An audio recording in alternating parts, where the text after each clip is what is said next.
playoff berths squaring off in early September. Grapevine and Northwest both won 10 games a year ago and come into the 2019 season with high expectations once again. It's a non-district test for both these teams to get a clear picture of where they stand in the statewide picture as the season starts to heat up. Grapevine hosts Northwest next on the WFAA Digital Network. Good evening, ladies and gentlemen, and welcome to Grapevine's Mustang Panther Stadium. I'm Mike Leslie. This is the second edition of Thursday Night Lights this season, and I'm joined by Sean Giggy this week. Sean, we got a good matchup between two football teams that are, in a lot of ways, mirror images of each other. They are, but I just want to say real quick first, Mike, if you've seen any of my stories, you know I've been all over to great places in the state of Texas. Zipperlandville, Ding Dong. I've even been to a town named after a jar of mayonnaise. There's no place I'd rather be tonight than next to the one and only Mike Leslie. Great game tonight, and I'm looking forward to it. But yeah, as you said, mirror images. They both lost about the same amount of players from last year, about the same amount back. Finished with identical records last year. It's going to be a pretty good and pretty even matchup from that standpoint because, I mean, as you said, mirror images. Both teams 10-3 last year. Both teams lost in the regional semifinals and the playoffs. So there's a lot of similarities, and both have starting quarterbacks named Austin as well. So there's a lot of unique similarities between these two football teams. We are at the newly renovated Mustang Panther Stadium, and in fact, this is the first varsity football game for the Grapevine Mustangs at this stadium since November 2nd of 2017. They had to play all road games last season. This is a big night for them to be back in here. Yeah, first true home game, as you said, in almost 2 years. And it's the 100th season of Grapevine football. So aside from the athleticism, the physicality that Northwest is going to have to match on the field, they're going to have to deal with a team that is pumped up to be back on its home field for the first time in 2 years and celebrating 100 years of Grapevine football. All right, let's get you our players to watch for this evening. Linebackers on both sides. First, Cooper McDonald from Northwest and linebacker Blake Mazarang from Grapevine. Yeah, Mazarang, I know you like him because his nickname is Scrap. if that's not a good nickname for a defensive player, I don't know what is. But Coach Alexander says Mazarang might be their best player overall. He was an all-district linebacker last year, but he has switched to safety so far early in the season out of necessity, Coach said. They hope to switch him back to linebacker later in the year after they get some of the younger guys, built up and ready to go to safety. But Mazarang just has a nose for the ball, Coach says. He's 5'10", 190. He can just fly to the football. He's getting some looks at the college level. Yeah. Should be exciting to watch him get involved on the defensive side. When your coach says God built him to play linebacker, that says about all you need to know about Blake Mazarang. Meanwhile, for Northwest, Cooper McDonald committed to Washington. That, in and of itself, says it all what you need to know about Cooper McDonald. Recruited by several schools, Baylor, Colorado, Utah, Air Force, Virginia. The list goes on and on. 6'2", 205 pounds, and very athletic. He is definitely somebody to keep an eye on over the course of this evening. How about the rest of the names that you need to know over the course of tonight? Starters first on the offensive side for the Northwest Texans. Their quarterback, Austin Ahmad, last week 517 passing yards and 7 touchdowns. Xavion Taylor, number 2 on the outside, is his primary target. He had 309 receiving yards and 6 of those touchdowns last week. Meanwhile, for Northwest on the defensive side, we mentioned Cooper McDonald, certainly somebody to keep an eye on. Kieran Dagger, their starting safety, also a key piece of this defensive puzzle for the Northwest Texans. Offensively for Grapevine, quarterback Austin Alexander. In the backfield with him, Caleb Tejada, who already this year has over 200 yards on the ground through 2 weeks' worth of play. Griffin Edwards, their tight end, another guy to keep your eyes on. And for Grapevine on the defensive side, certainly Blake Mazarang is the leader of this group. They've got a couple of sophomores making their way up into the starting lineup. Dylan Hohenberger starting his first game this evening. Jack Turner, their corner, is one of the captains for this Northwest football team. Head coaches tonight for Northwest, Bill Poe in his 6th season at Northwest, 33-24 in that span. And for Grapevine, head coach Mike Alexander, his 3rd season at Grapevine, and a rather impressive 20-7 record so far. These are 2 of the best 5A teams across the state. Tonight, a great non-district challenge for each of them. Kickoff right after the break here on the WFAA Digital Network.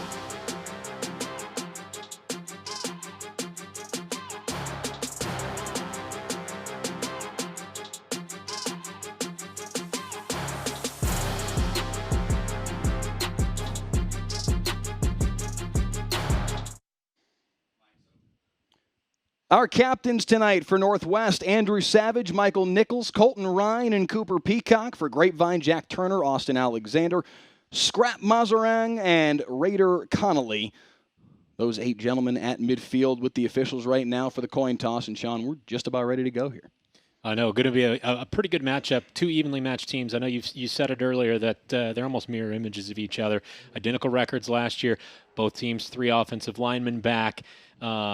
Off to slow starts for both teams so far this year. A big non-district matchup as both teams get ready to head in district in a couple weeks. A good final test to see kind of where they're at early in the season. 0-2 on the year is Northwest. Grapevine 1-1. They lost last week against Abilene Cooper. Northwest last week against McKinney North. 68-65 the final score in that football game. And it looks like it will be Northwest to receive the opening kickoff. It looks like Grapevine won the toss and deferred. So Northwest with the football first here from Mustang Panther Stadium in Grapevine. 9,100 the capacity here tonight. Little less than capacity on a Thursday night. Not exactly surprising. Thursday night games are not necessarily always the most highly attended football games, but this is a big night for this Grapevine football team. We mentioned it in the open just a couple minutes ago. This is the first varsity football game for this school at this field, at this stadium, since November 2nd of 2017, almost 2 full years ago. Yeah, I know they would have. I think there were some delays in the construction. They would have liked to have been here last year, but some things got backed up. But also, as we said, 100th anniversary. 100 years of Grapevine football, so these people are going to be excited. The team jacked, and I know they're going to honor some former players. I can see the older teams down there with their jerseys on as we get ready to get underway here.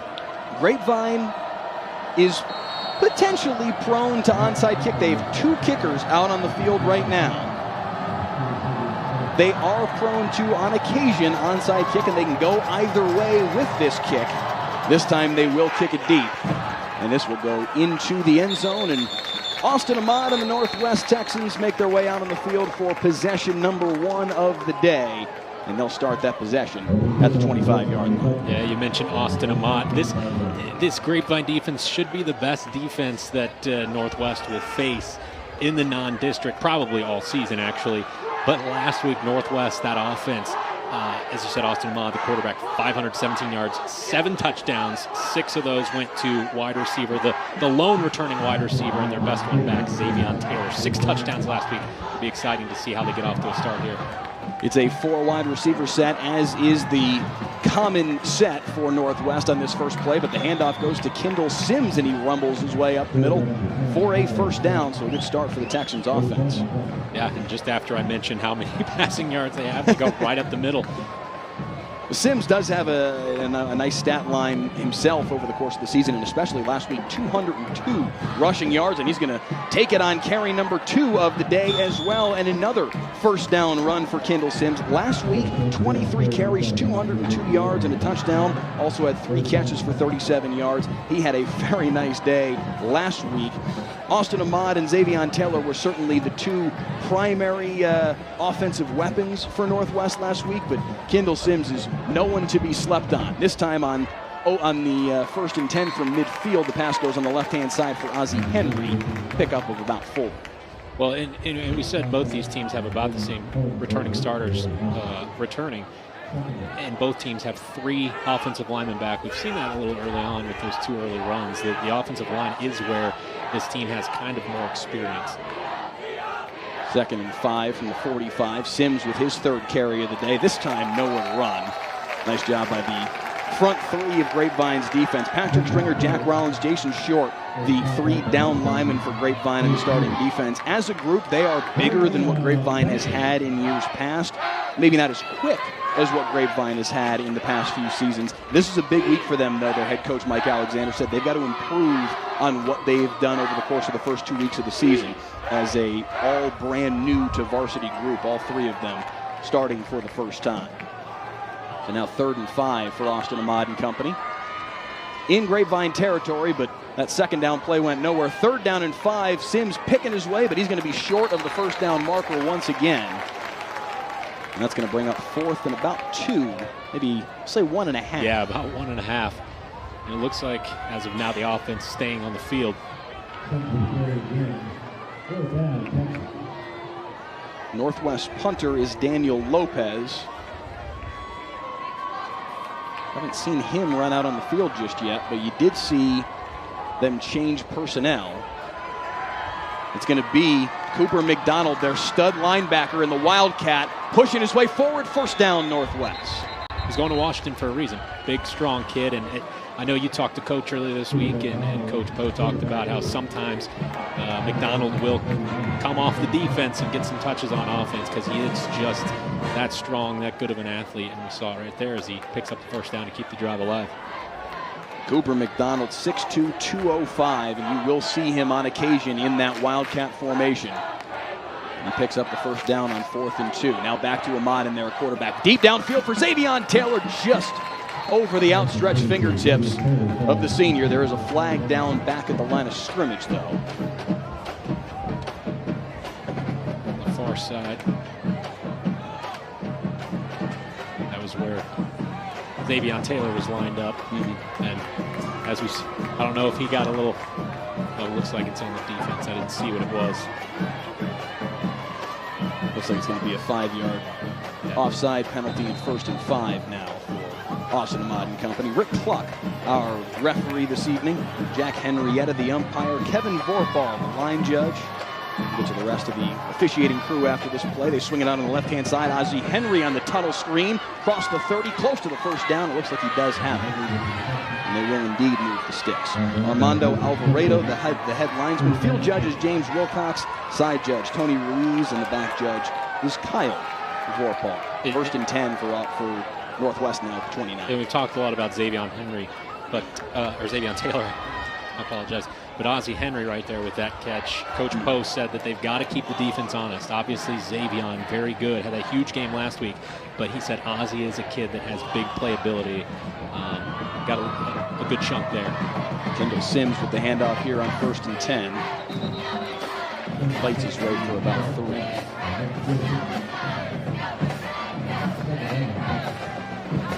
You are watching the second rendition of Thursday Night Lights here on the WFAA Digital Network. We are live on Facebook. We're on YouTube Live. We're also on WFAA.com. If you're watching on Facebook, please click the share button. Let your friends in the Northwest or Grapevine communities know that you're tuning in and that they too can watch this matchup of two of the better 5A teams in the entire state. Another flag flies in here on 2nd down and 8.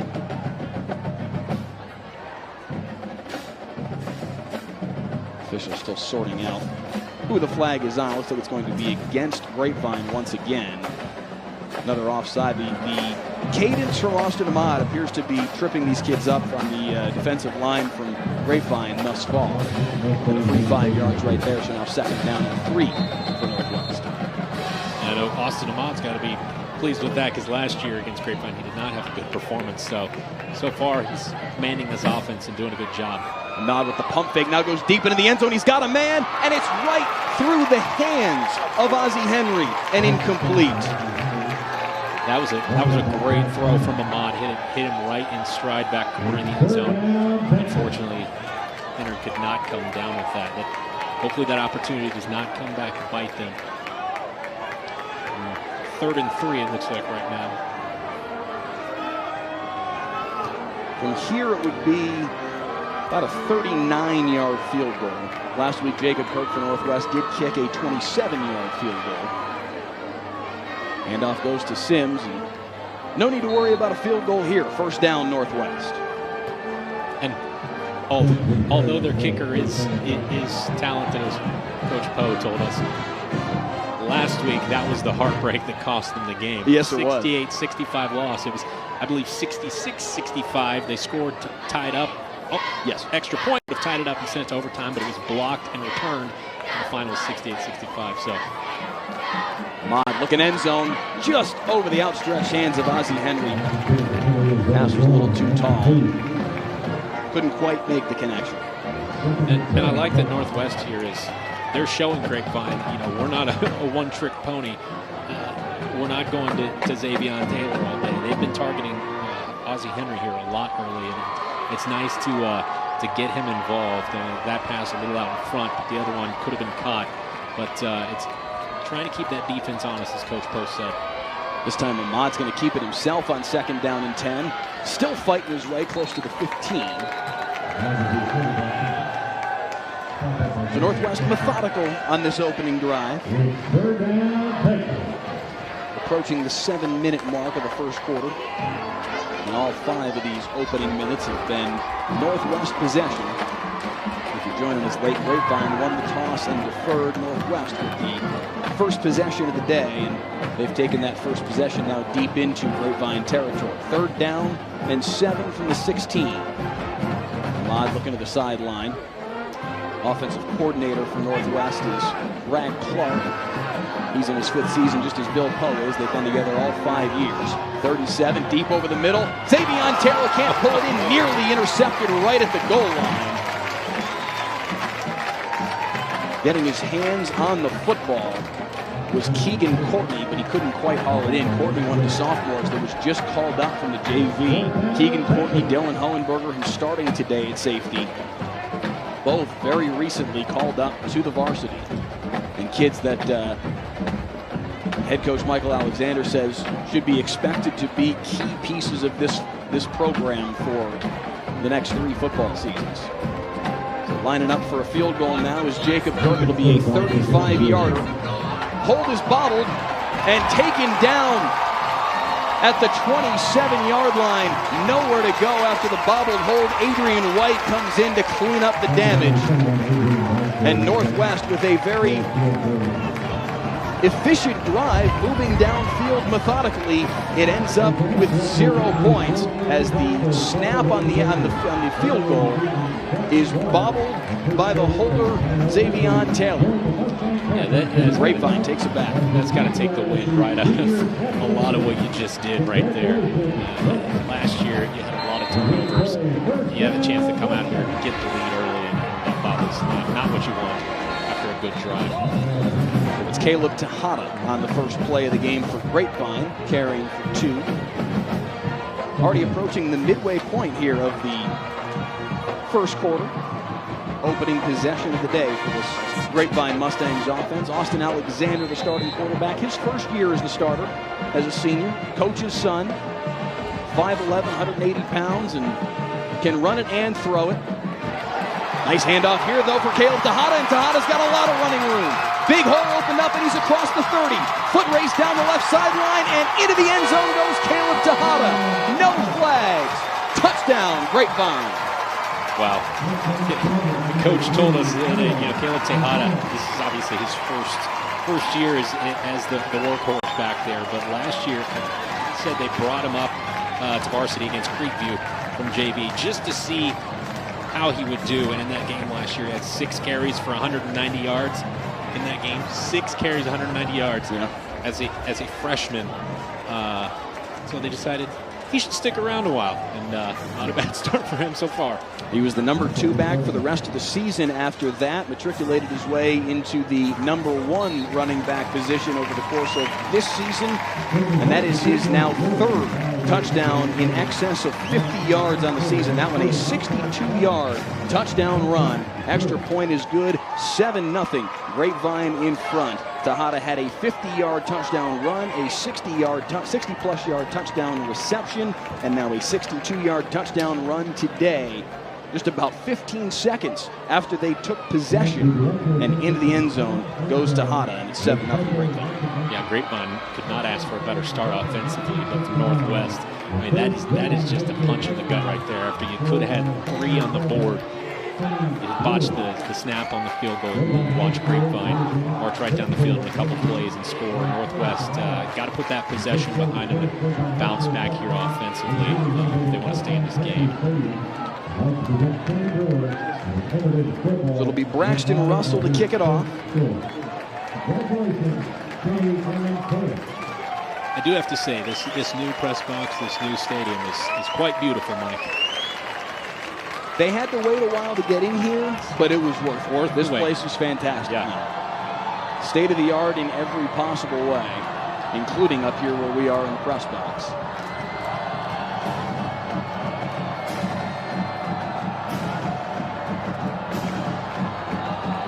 So again, keep an eye on this kickoff from Grapevine. They have 2 kickers out there. One of them is Braxton Russell. The other is J.D. Rice.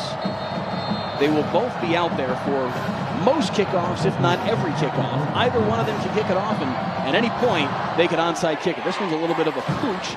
Fielded at the 15 by Xavier Taylor. Taylor's dangerous with the football in his hands. Picks his way across the 30 to the 35 and out to the 36. A decent field position for Northwest on possession number 2.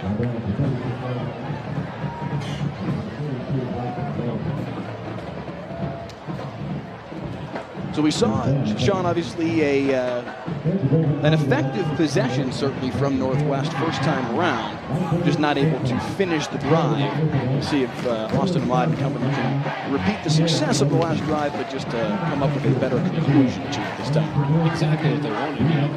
Ahmad had, I believe, 4 interceptions in the game last year against Grapevine, and they lost that 58-6-21. So that you couldn't have asked for a better start until you got down to that field goal. See if they can put another drive together here. Kendall Sims carries for about a yard on the opening play of the drive.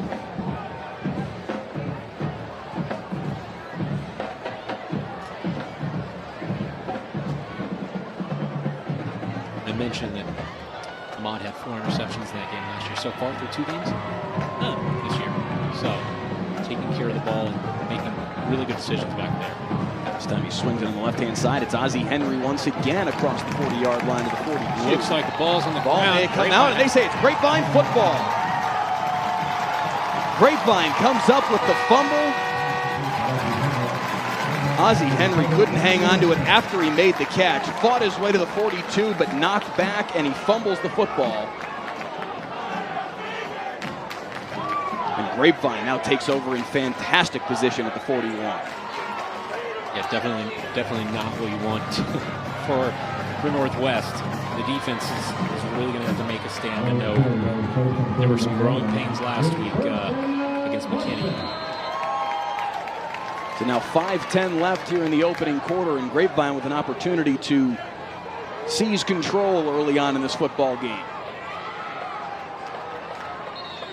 Handoff goes just about nowhere. Nick McWilliams with a short carry. Gains maybe a half a yard.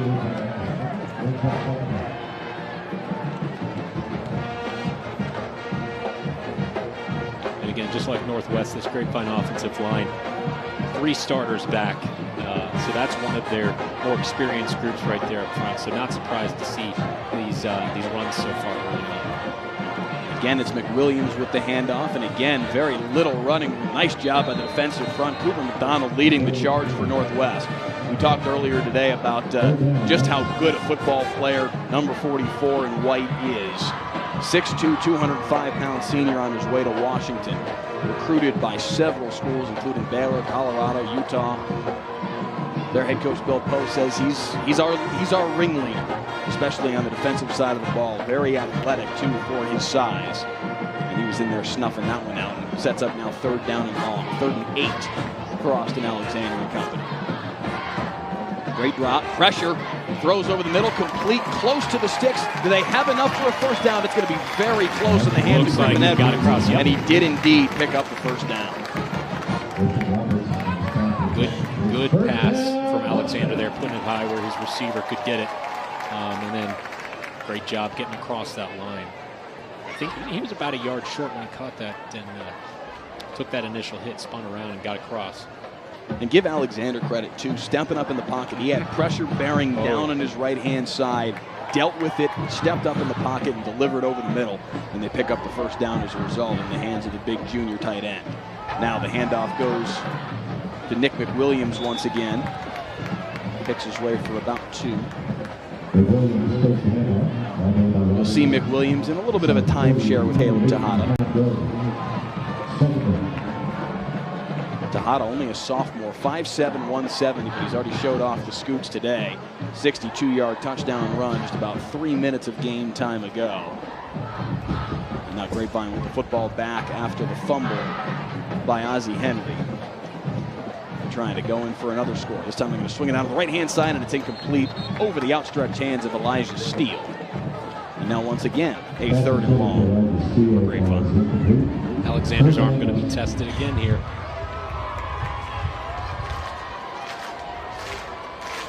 His head coach, who's also his father, kind of describes him as a Sam Ellinger type.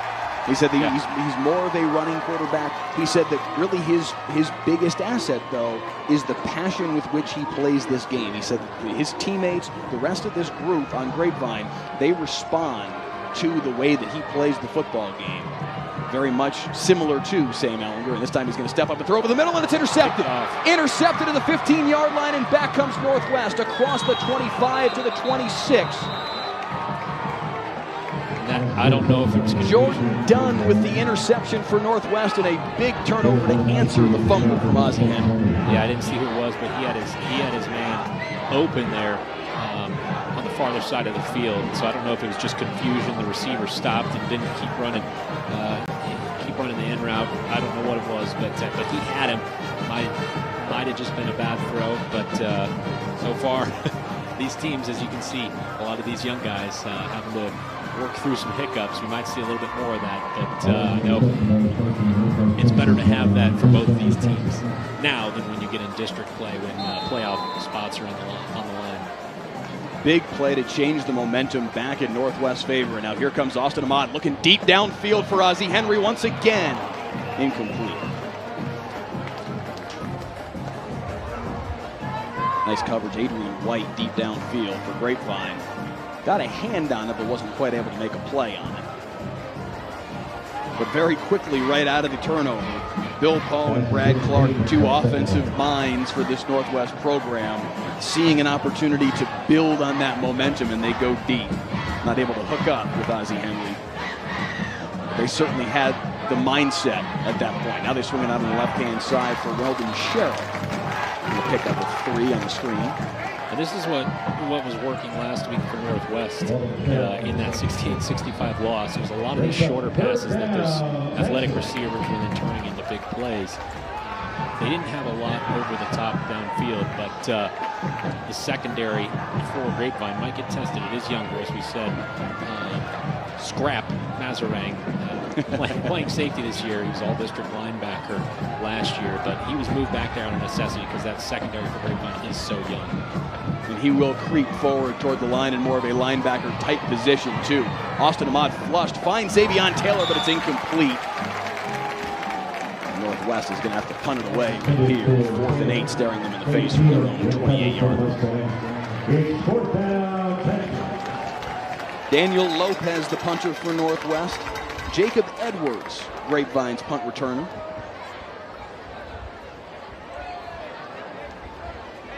Edwards standing back at his own 40-yard line.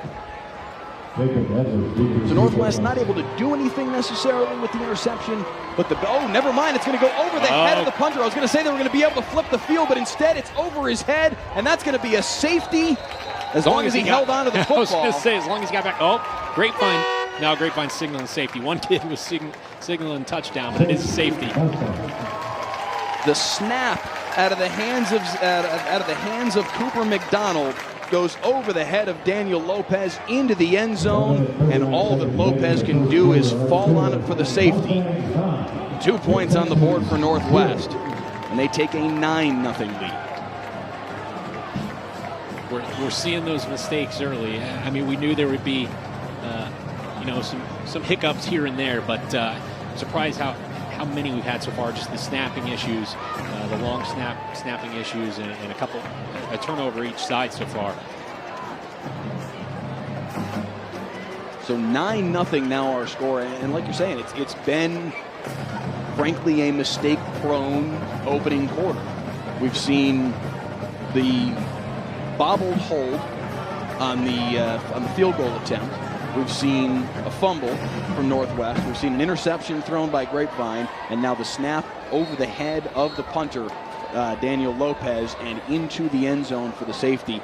Mistakes on both sides. Grapevine coming out on the better side of it so far, leading 9-0. But I don't think either head coach right now would be especially thrilled with the way that this opening quarter has gone. I think the mistakes that the coaches would be okay with, or missing coverages, missing reads, maybe missing assignments, things that you take time to learn. But the holding on to the football and keeping possession, those are the things that are going to frustrate the coaches. And so far, that has been the struggle for both sides, both teams on each side of the field. The old Jason Garrett trope, the ball, the ball, the ball. How important it is in this game. And Grapevine has done, I guess, a better job of hanging on to it thus far. A little bit of issue sharing the football on the kickoff return, but now here goes down the sideline Caleb Tejada across the 40. Tejada and Nick McWilliams had to decide who was going to return that kickoff. Once they had decided, Tejada goes scooting across midfield and out to the 37-yard line. So anything you could have said, well, yeah, okay, Northwest wasn't able to do anything with the interception, but they'll punt it away and be able to flip the field. Nope, ball goes over his head and into the end zone for a safety. Well, okay, it was a safety, but at least they'll be able to kick it off and flip the field and play field position. Nope, back the other way comes Grapevine with the kickoff return. This, although a flag is going to change all of that. Yeah. A flag is going to change all of that. So Northwest, at least in some ways, dodges a little bit of a bullet there. Flag down at the 46-yard line on the Grapevine side of the field, so that's going to walk it all the way back. And Grapevine instead will start on their own 31. So that's a 40-yard difference in field position. Huge penalty right there that saves Northwest at least a little bit. See, that's the beauty of sports and football, Mike. This isn't Hollywood. We don't script this stuff. We don't know what's going to happen. So some exciting's coming right here. Can I Tony Romo this? Caleb Tejada with the handoff. I feel like your clairvoyant skills are lacking just a little bit. That wasn't particularly exciting. A 1-yard run on first. No Romo Damas here.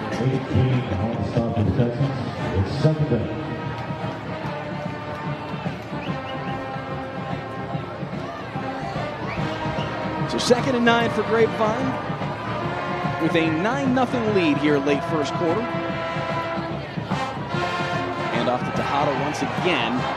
Once again, the hole is closed off, and sure enough, it's Cooper McDonald once again stepping in. Got about 20 tackles so far. Might be exaggerating a little bit. Maybe a hair. We don't have live stats in here, so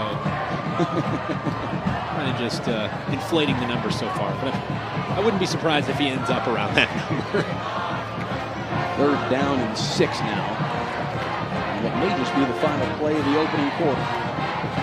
Alexander steps up in the pocket, flush to the near side, finds a man downfield. It's Elijah Steele, but he's going to be short of the line to gain. Swarm at the 40-yard line is where they're going to mark his forward progress. But that's still going to be about a yard shy of the first down marker. And it looks like Grapevine is going to decide to punt the football away on play number 1 of the second quarter.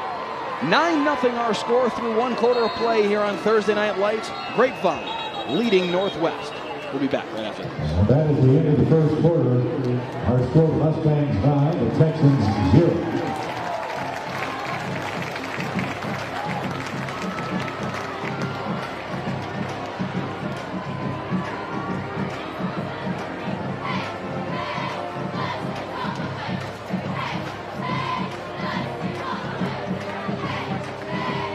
Ladies and gentlemen, at this time, we'd like to recognize our military and first responders in attendance at tonight's game. If you serve or have served our country in this capacity, please stand so that we recognize you at this time.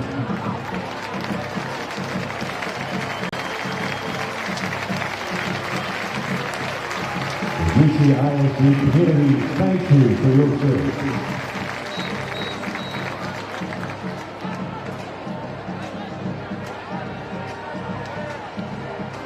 And we're back at Mustang Panthers Stadium. Second quarter about ready to get underway. 9-0 Grapevine in front. And again, a mistake-prone first quarter. We'll see if these two teams can clean it up a little bit here in the second frame as Grapevine is set to punt the football away. Austin Alexander, the quarterback, is the punter for this football team. High snap, but he's able to grab it. And he sends it deep for a fair catch from Ozzie Henry, and Northwest will start at the I was going to say, if these guys feel bad about that first quarter and mistakes, they need to go watch the game film from our flag football team.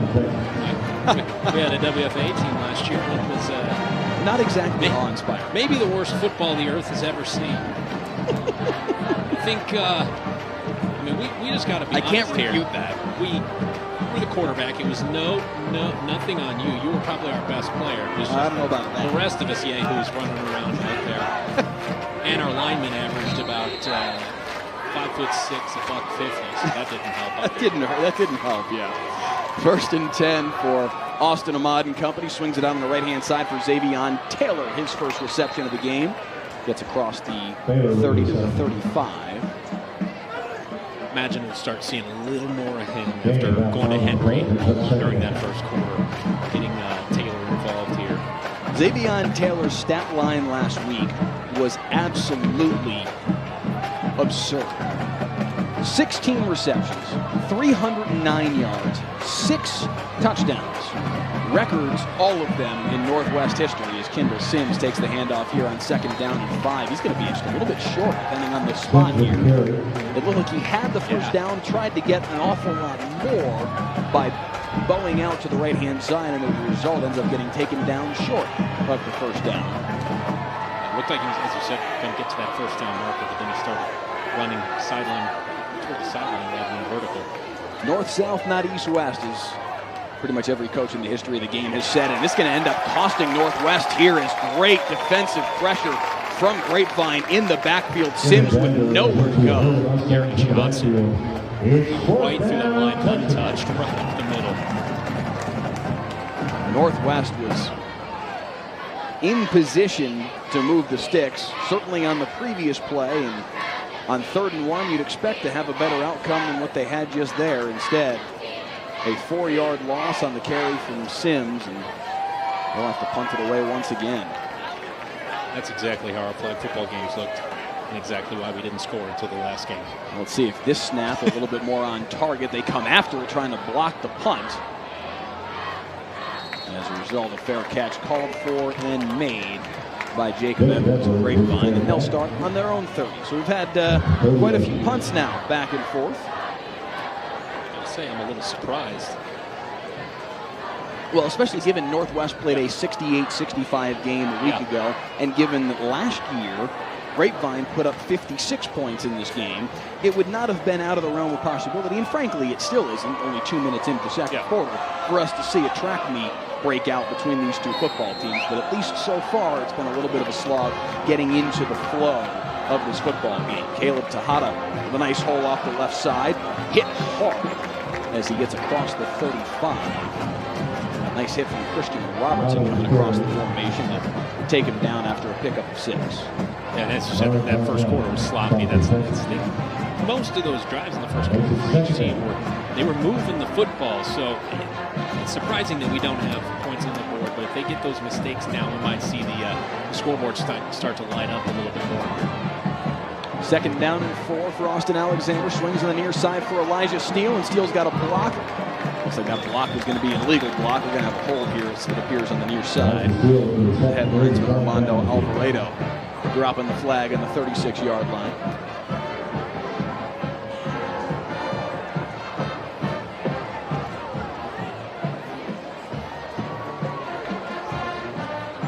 It is indeed a hold, according to Rick Cluck, our referee this evening. So that will make the chore a little bit tougher for Grapevine to move the sticks here on their first possession of the second quarter. 2nd and short to 2nd and 14. Definitely not what you want.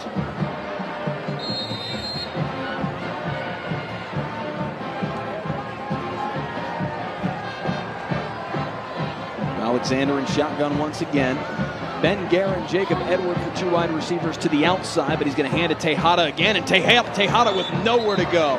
Once again, this time in the backfield, it's Christian Robertson taking him down.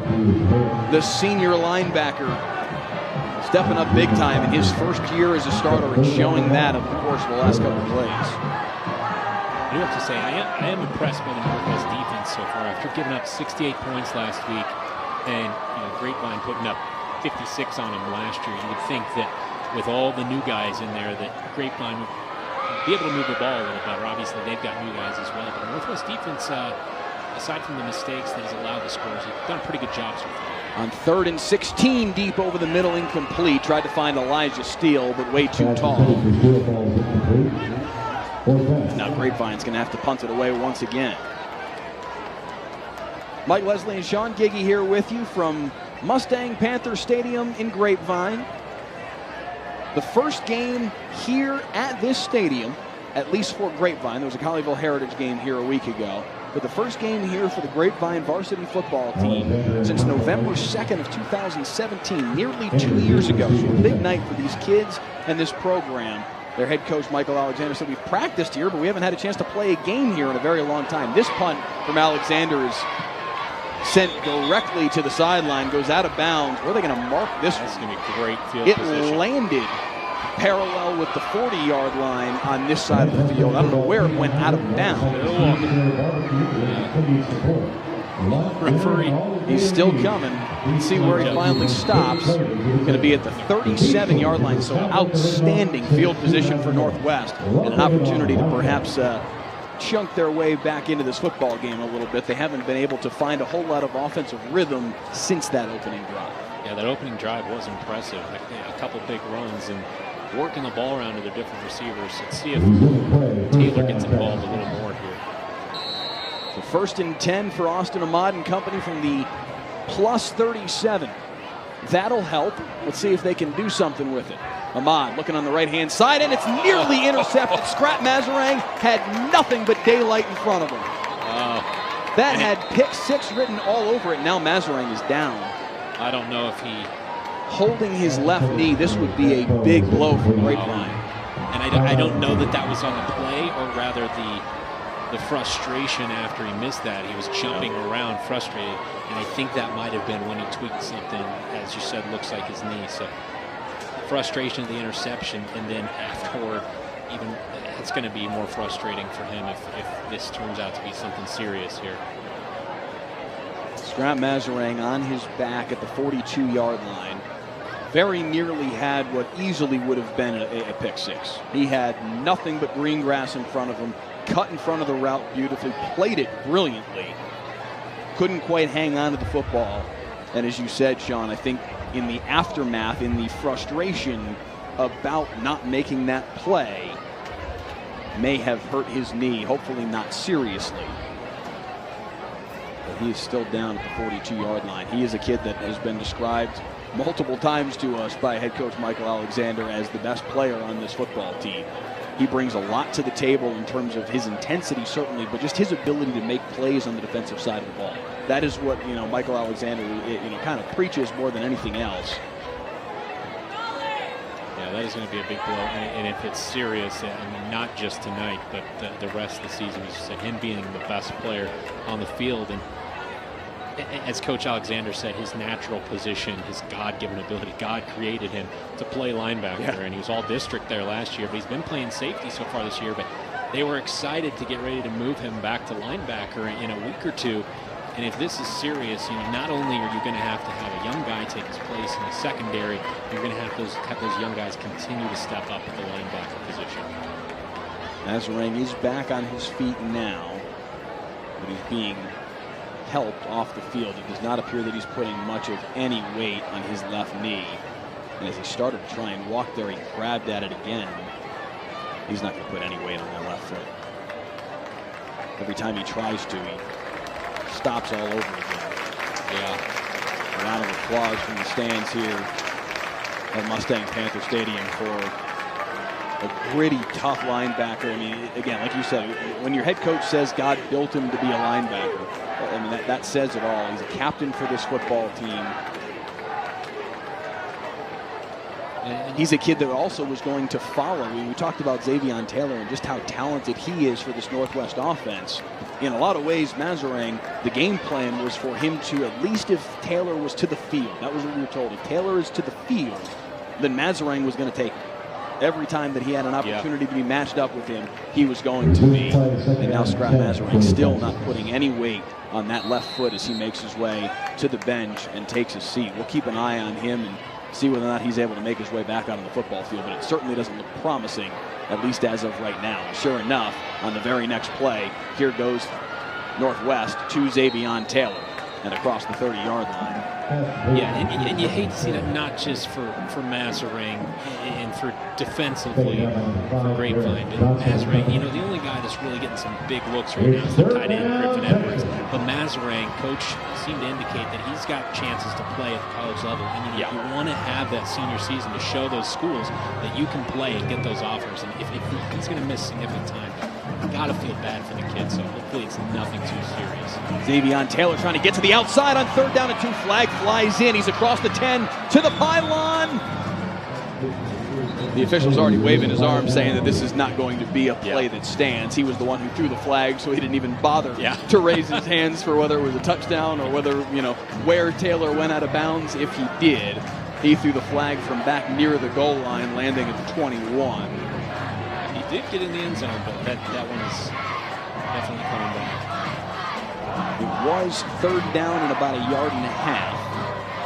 Yeah, that's exactly what we were talking about. Mazarin goes out of the game first. The next 2 plays going right after where Mazarin's replacement was.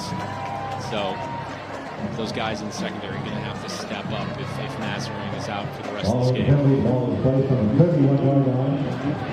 There's a spot foul, there's a hold, so it's going to turn 3rd and 1 into about 3rd and 4. Hold happened downfield after they had already achieved the 1st down. They'll have to do that all over again. Now on 3rd and 4 instead of 3rd and 1. Ahmad, and he throws that one right into the dirt in front of Xavier Taylor. And another flag flies in. After the play, this one thrown in the direction of Grapevine's Jackson Yarborough. Let's see what the officials say here. That certainly appeared to be post-play. Yeah, look, I was going to say, it looked like it came in after the ball, after it was already blown dead. Let's see what Rick Cluck, our referee, says. Dead ball. That is indeed a personal foul against Grapevine. That's going to be a free 1st down. That is definitely not what you need after you lose your best defensive player, best player overall. You cannot give a Northwest team that can catch fire, you cannot give them free yardage, free 1st downs like that. A new set of downs inside the red zone right here for Northwest. So 1st and 10 for Northwest at the 16. And a big opportunity for Austin Ahmad and company. He's got 3 wide receivers to the near side. Looks that way, deep over the middle, just a little too tall for Weldon Sherrill and incomplete. If he would have waited a split second longer, he had Xavier Taylor wide open on the right side of the end zone. The safeties had decided to go with, I can't remember who it was he threw to there, but Taylor, Sherrill, their top receiver was open right there in the front of the end zone, and he would have had him for 6. So 2nd and 10 from the 16 for Ahmad. This time 2 wide receivers to either side. Kendall Sims there in the backfield with him. And Sims takes the handoff, picking his way across the 10. Nice run down close to 1st down yardage. About 1.5 yards shy down to the 8.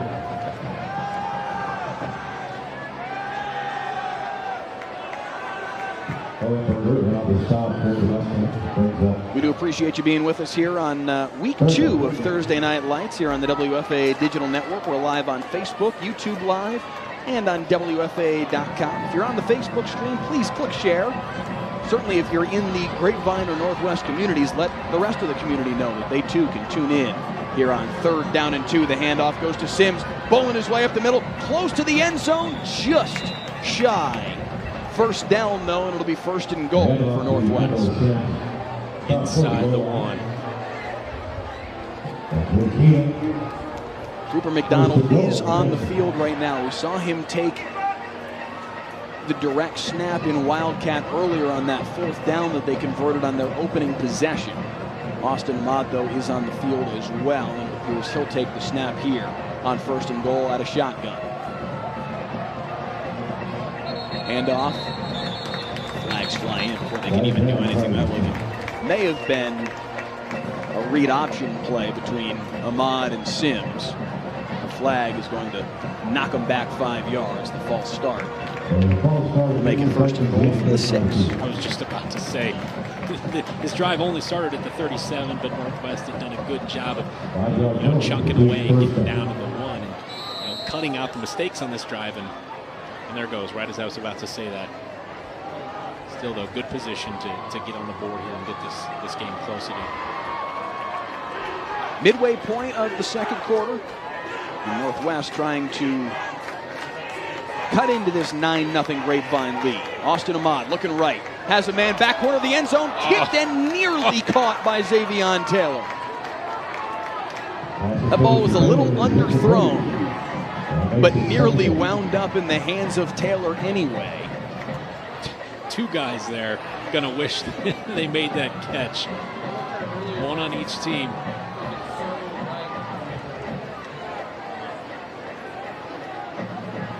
Second goal now for Ahmad. Still from the Grapevine 6. Looking at the sideline now. Bill Poe and Brad Clark barking out signals for what they're going to do here. The handoff goes to Sims. Sims picking, fighting, close. Does he get in? Not quite. They mark him down basically back where they were originally. And it'll be third down and goal. Basically from the 1-foot line.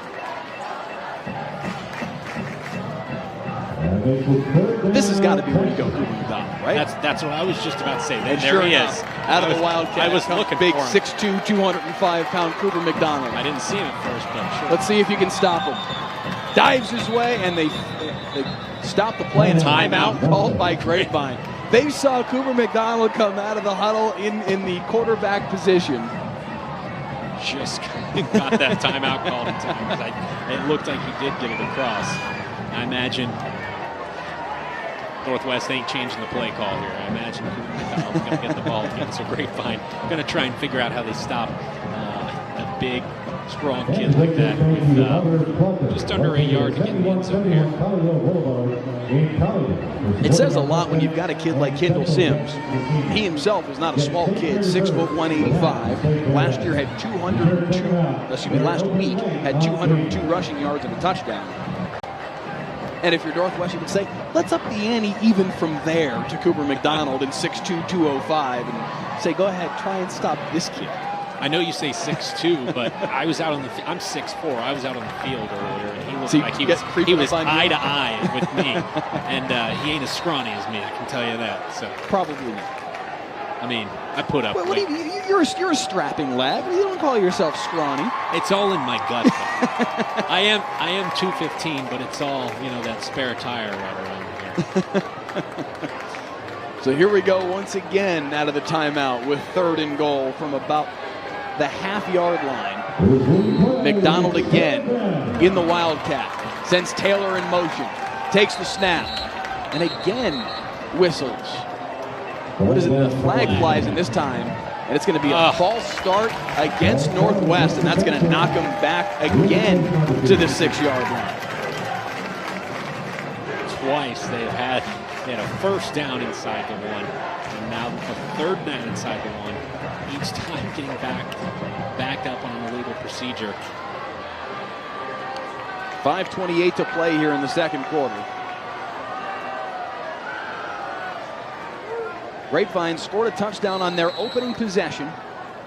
Got a stop thanks to Northwest bobbling the snap on what was a 35-yard field goal attempt. Got the ball back on the second play of that drive. Caleb Tejada went 62 yards for a touchdown. Yeah, and if you're Northwest here, you don't want to settle for a field goal. You want to get it in the end zone because you've had the ball close twice. You want to come away with 6 right here. Now it appears Northwest will call timeout.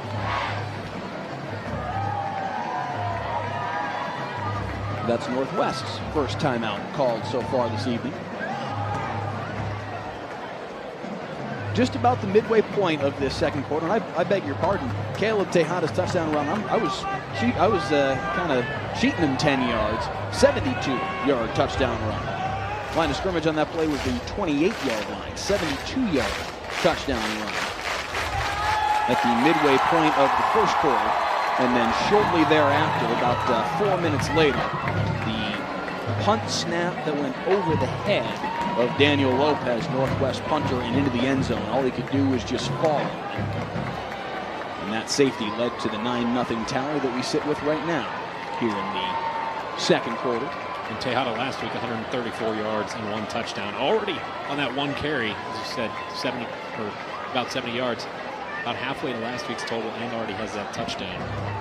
So now Austin Ahmad will come out there and play quarterback once again on 3rd and goal from the 6. Ahmad with 3 wide receivers to the left. He runs to the left, and he's going to find the end zone. Austin Ahmad from 6 yards out. Touchdown, Northwest. Great read from Ahmad. He was patient. He's about to go up the middle. He saw that the blocks sealed off on the outside and went through untouched. That is huge for Northwest because they have gotten close twice. To come away with the botched field goal earlier, and if they wouldn't have gotten it in here, that would have just been, again, another just mental hurdle they have to get over, knowing that they drove the ball down and didn't get a touchdown. Extra point is up and through, so it's 9-7. Austin Ahmad leads a relatively short touchdown drive. They took over at the 37-yard line in Grapevine's territory, but Northwest finally able to capitalize on a Grapevine mistake, the way the Grapevine had capitalized on some Northwest mistakes early in the football game. And they cut the lead down to 2 here, 9-7, midway through this second quarter. Yeah, for just a 37-yard drive, you said a short drive. That took some time off the clock. Yeah. I believe maybe about 5 minutes off the clock there.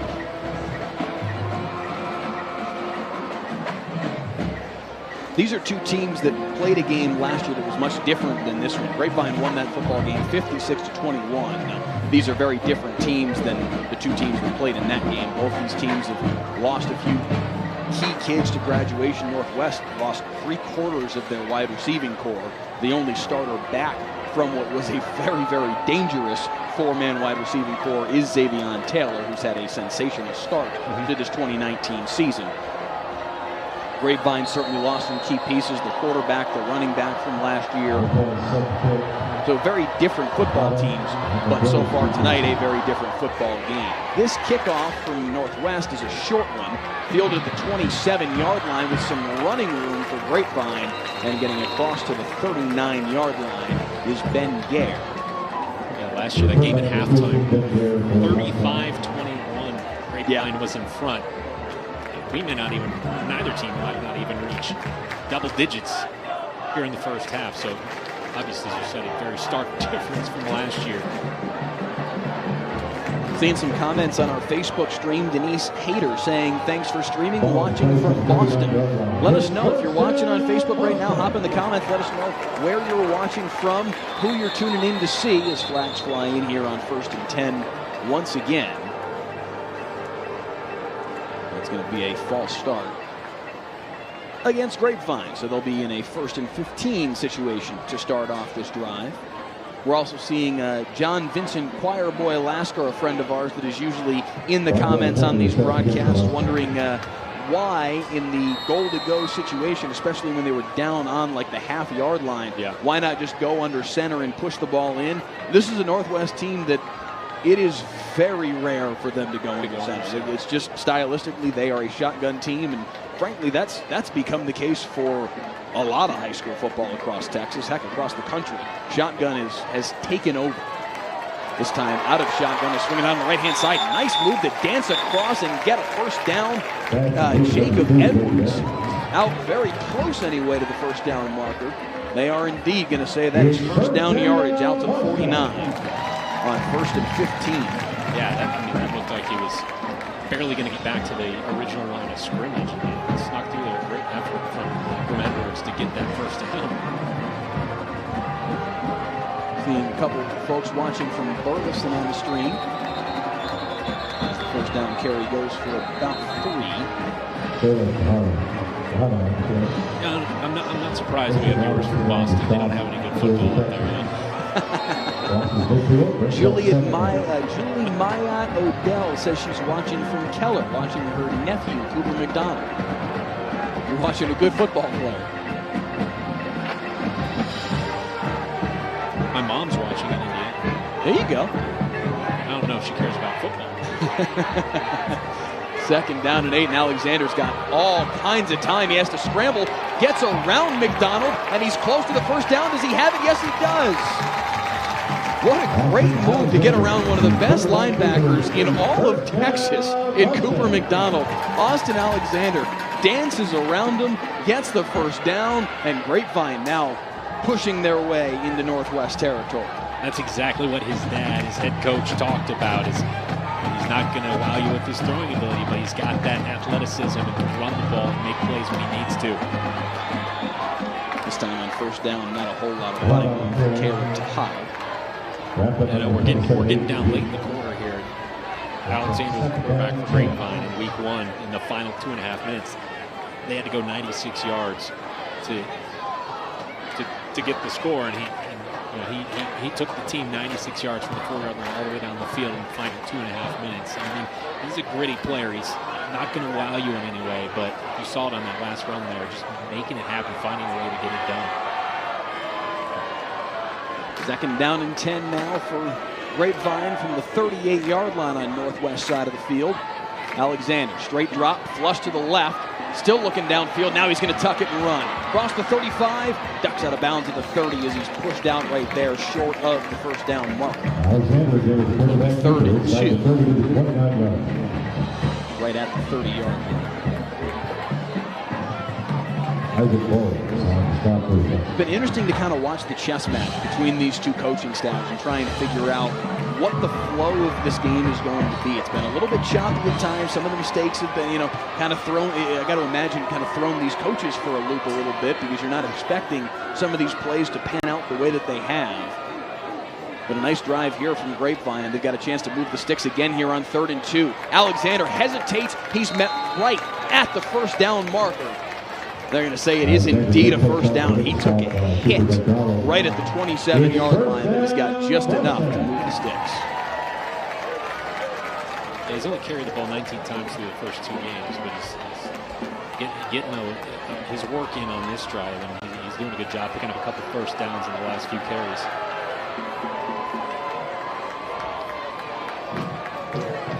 Fresh set of downs for Grapevine.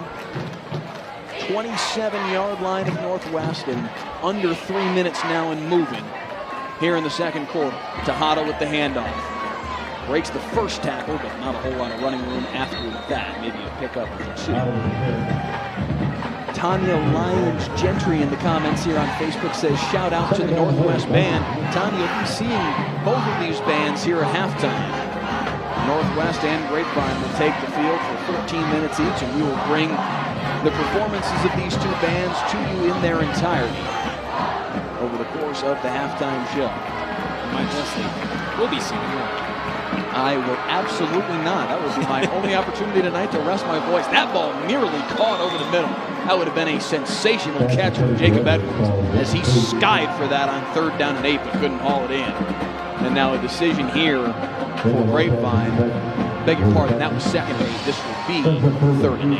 And I know that pass was a little high, but again, we saw it a couple times earlier. Alexander, he had pressure coming right up the middle and did a good job of standing in the pocket, not bailing on that play and delivering the throw. Obviously a little high, wanted to bring that ball down, but a good job of facing the pressure and putting the ball downfield.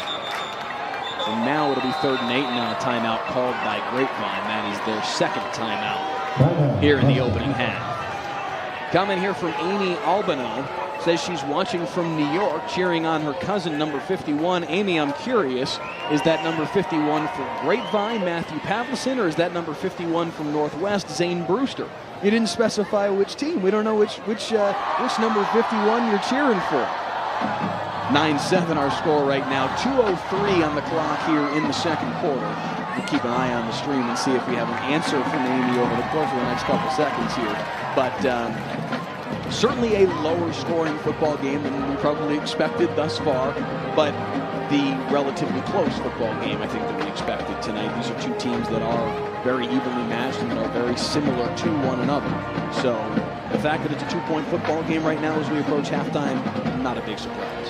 Yeah, both coaches are probably disappointed at some of the mistakes, but they've got to be happy that each team has had those mistakes, but they've both bounced back and to stay in this game and keep it relatively close. Because this is the type of non-district matchup that they want before they head into district play. And 3rd down and 8 for Austin Alexander out of shotgun. Fires it over the middle, complete, but short of the line to gain. They're able to swallow up Jacob Edwards at the 22-yard line. So now 4th and 4. Will they try and line up a field goal here? They're starting to run out at least another unit. Whether or not that's the field goal unit or not, it appears that it is. Braxton Russell is going to line up for a 39-yard field goal. 1:35 to play here in the second quarter and moving. Play clock down to 14, so they can take it down to about $1.15. Out of the hold of Jacob Edwards. Russell from 39. And he puts it through. 39-yard field goal makes it 12-7 in favor of Grapevine, so they take advantage of a couple nice first down pickups to make their way down into Northwest territory, and it all pays off the foot of Braxton Russell to make it 12-7 here late in the half. Now we're about to see this experience of Austin Ahmad, first team All-District quarterback last year. If he can guide this team, the minute 15 into at least field goal range to get Northwest back on the board again before the half. You would think, I mean, a lot of times you see these teams that getting into that 2-minute offense is what kind of unlocks things for them. You start to get into a rhythm, you start to feel things working for you. Maybe that works for Northwest here. Austin Ahmad, with the weapons that he has on the outside, certainly Xavion Taylor, Jack Paul, Ozzie Henry, Weldon Schill, he has weapons on the outside. Cooper McDonald can certainly help in that process as well. They've got the weapons to be able to go down the field quickly. Maybe getting into the 2-minute, maybe getting into the hurry up here will help them late in the half, and maybe that carries over to the second half. Fair catch called for and made at the 29-yard line. So Northwest will begin this possession with 1:15 to play and 2 timeouts, trailing 12-7 late here in the first half.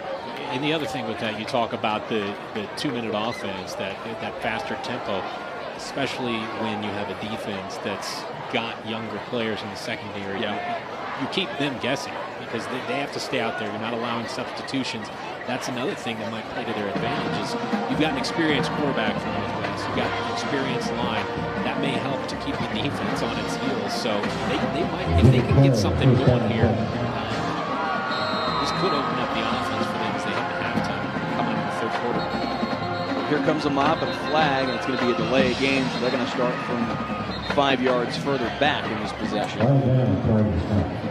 Frankly, in this scenario, 1st and 10 versus 1st and 15 doesn't make a whole heck of a lot of difference because you're trying to get big chunks of yardage in a short period of time to try and get down into field goal range. We saw them try and line up for a 35-yard field goal earlier with Jacob Kirk. He hit a 27-yard field goal last week, so they certainly trust Kirk's ability to kick the football. If a 35-yarder is maybe the outskirts of his range, as Alexander's flushed out of the pocket, he's going to try and run for it. He picks up just a couple of yards. It appears they wiped away, by the way, the delay game. I don't know if the officials decided that the play clock wasn't properly reset or what, but they decided that it would remain 1st and 10, so a pickup of 2 there to make it 2nd and 8. Looks like we've got a couple of Cooper McDonald's family members watching, one in Houston, one in San Diego. That's the best part about doing these, especially because we do them on the internet, is people can tune in from all over the country. Ahmad all day. Now he has to flush to the near side and fires it over the head of Ozzie Henry and out of bounds. As open as Henry was, I kind of feel like that might have been a throwaway. I think he may have just decided we're going to try and kill the clock here and reset on 3rd down and 8. 1:02 to play here. And I don't have my binoculars, but it looked like, I think it looked like Titan Bailey. Maybe it might have been Sherrill. I think it was Sherrill, actually. It looks like number 6. He was cutting across the field, but he was going the opposite direction of where Ahmad was scrambling. So I must have not seen it, but he had him open on the right side.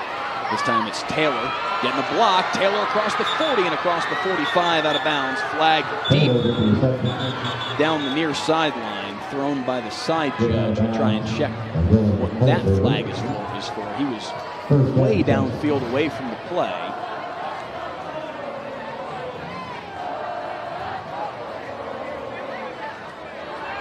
They're setting the football and moving the sticks.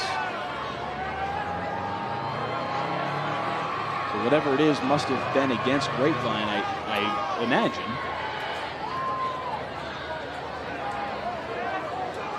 Unfortunately, we do not have a ref microphone feed this evening, but I believe what he may have said was a legal substitution. Oh, I beg your pardon. It was a sideline infraction. That was the reason the official. Gotcha.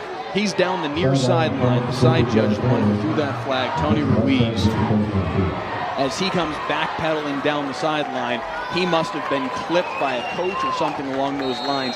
They usually will give a warning. They must have already given a warning because now they actually do throw the flag, and that gives Northwest a free, I believe that was 10 yards that they walked it off. And that means that now Austin Ahmad is in Grapevine territory. Now another whistle. Grapevine's defense is pointing in the other direction, and they're going to walk it back another 5 yards. That's going to be a false start against Northwest. Not how you execute the 2-minute offense here. Still 52 seconds on the clock to try and go about another. And they do still have 2 timeouts left on the clock as well.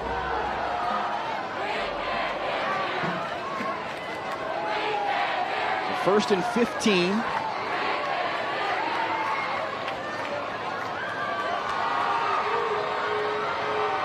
.54 seconds to play, second quarter. Austin Ahmad trying to at least get into field goal range, if not, perhaps take the lead if they can get into the end zone.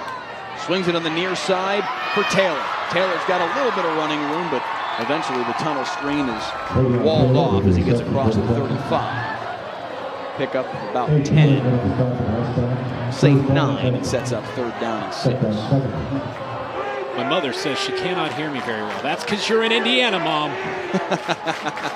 Swings it on the far side again to Taylor. Taylor's got running room across the 25, across the 20, and he's able to step out of bounds. 24 seconds left on the clock, and the clock will stop. And rushing back to the line comes Northwest.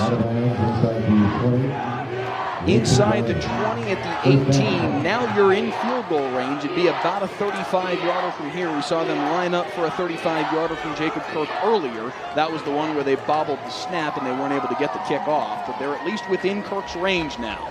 Ahmad over the middle. Complete down to the 15. Staying on his feet to the 14. Nice fight from Weldon Sherrill, and they'll call timeout. That's their second timeout of the half, so they still have 1 remaining and 17 seconds on the clock. So despite some penalties, despite some confusion, despite some difficulties, they've executed this rather well. Yeah, we got maybe about 2 more plays here. That 1 timeout, another play would have to get out of bounds or a 1st down. We got about maybe 2 plays here before thinking about having to bring out the field goal unit. If they get in the end zone here, heck of a close to the first half for Northwest to start as poorly as they did with the mistakes. If they can go into the locker room with a 2-point lead here, they would take that all day. This possession started with a $1:15 on the clock, and if memory serves, on their own 29-yard line. And they've driven now down to the 15, and they face 2nd down and 3. 17 seconds on the clock. Like you said, at least 2 plays, maybe 3 over the course of 17 seconds. If you really hustle, maybe 4, but that may be getting greedy now. Bit. The fact that they have a timeout helps, but you've got some opportunities now to take, at least a shot or 2 into the end zone before having to settle for a field goal. If you get a 1st down here, that'll stop the clock. You can save the timeout, line up quickly. Ahmad in shotgun again. He's got 3 wide receivers to the top side of the formation. Looking to the near side, his man's double team. Now he scrambles out, finds it in the back of the end zone, wide open, touchdown, Xavion Taylor. How do you leave Xavion Taylor that wide open in the back of the end zone? Northwest takes the lead. You leave him that open because your best defensive player who was on him, Blake Masserang for Grapevine, is out of the game, and that's what's going to happen when you have those inexperienced players that have to come in for your best player.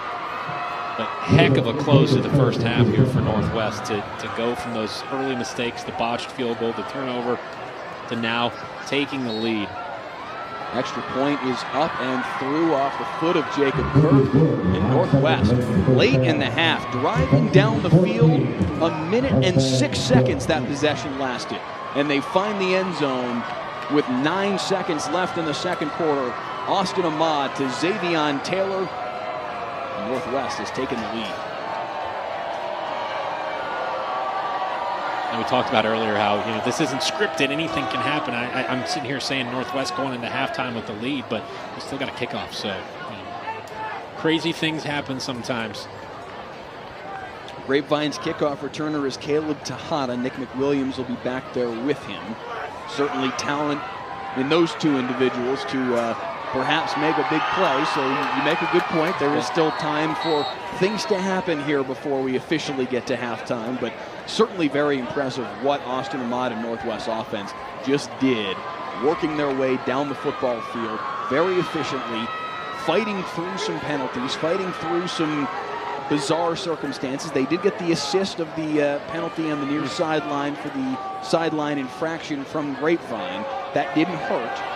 But to be able to work their way down the field in 1 minute and 6 seconds 70 and yards. find the back of the end zone, impressive stuff. And it all finishes off with Ahmad to Xavion Taylor. It's 14-12. And I don't know if we'll see them kick it deep here to Tejada. Said Tejada had that 40-yard punt return area, right up the middle. Nice catch, frankly. I know, as right in that the ball gut. hit him right in the stomach. Scooping that one up was Colton Wilder. We'll see if I don't know what kind of arm Alexander has. I don't know if we'll try and take one quick play here and take about 4 seconds off the clock and then maybe a heave toward the end zone, or if he has the arm strength to throw it, about 60 yards to the end zone from here. That would be a heck of an arm. 8 seconds is what sits on the clock at the moment. No indication just yet what Northwest will do, but they are 57 yards away from the end zone. Alexander's in shotgun. Doesn't mean that he can't take a knee. He is going to try and throw this one downfield. Incomplete, right through the hands of Griffin Edwards. So 4 seconds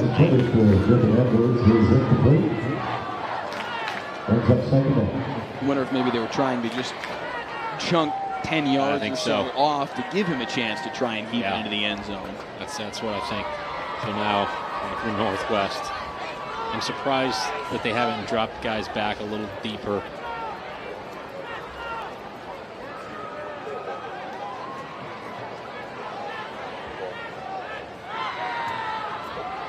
And this time they will take a knee.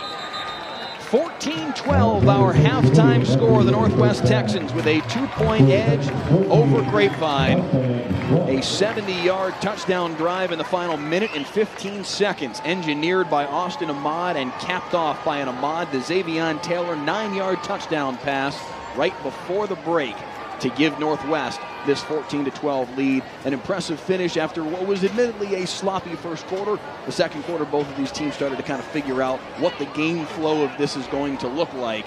And both teams executed rather well in putting a couple extra points on the board.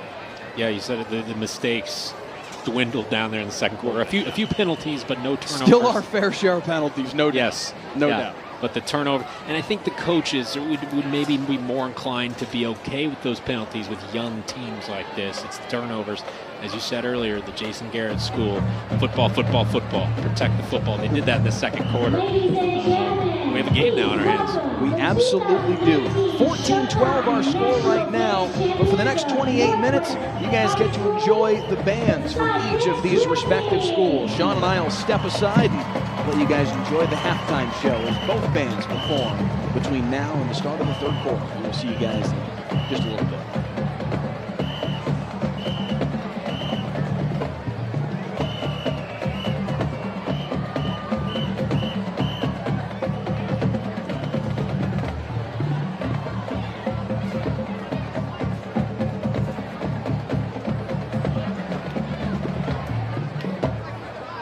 The Sidekicks All-Stars are Bailey Staten and Yvonne Velasquez.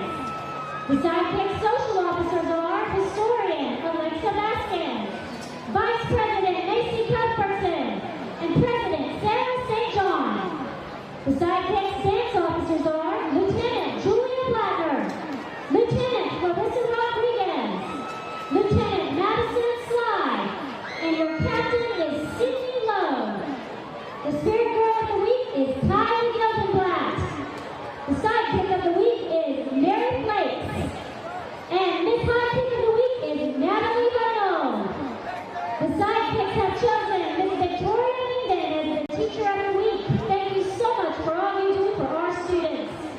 The sidekicks are under the direction of their very proud directors, Heather Stossel and Layla Bailey.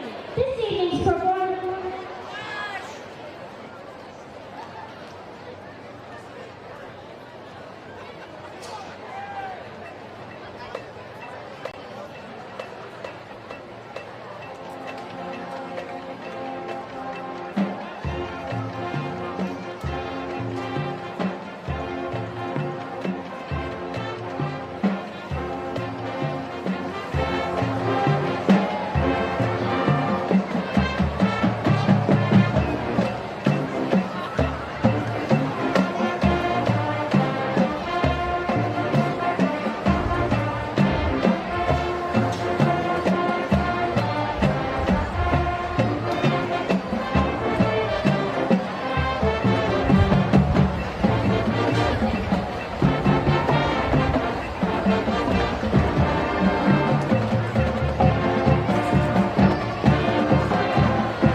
And now, ladies and gentlemen, the Mustang Band makes their 100 on the field in honor of 100 years of Mustang football.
Sophomore baritone player.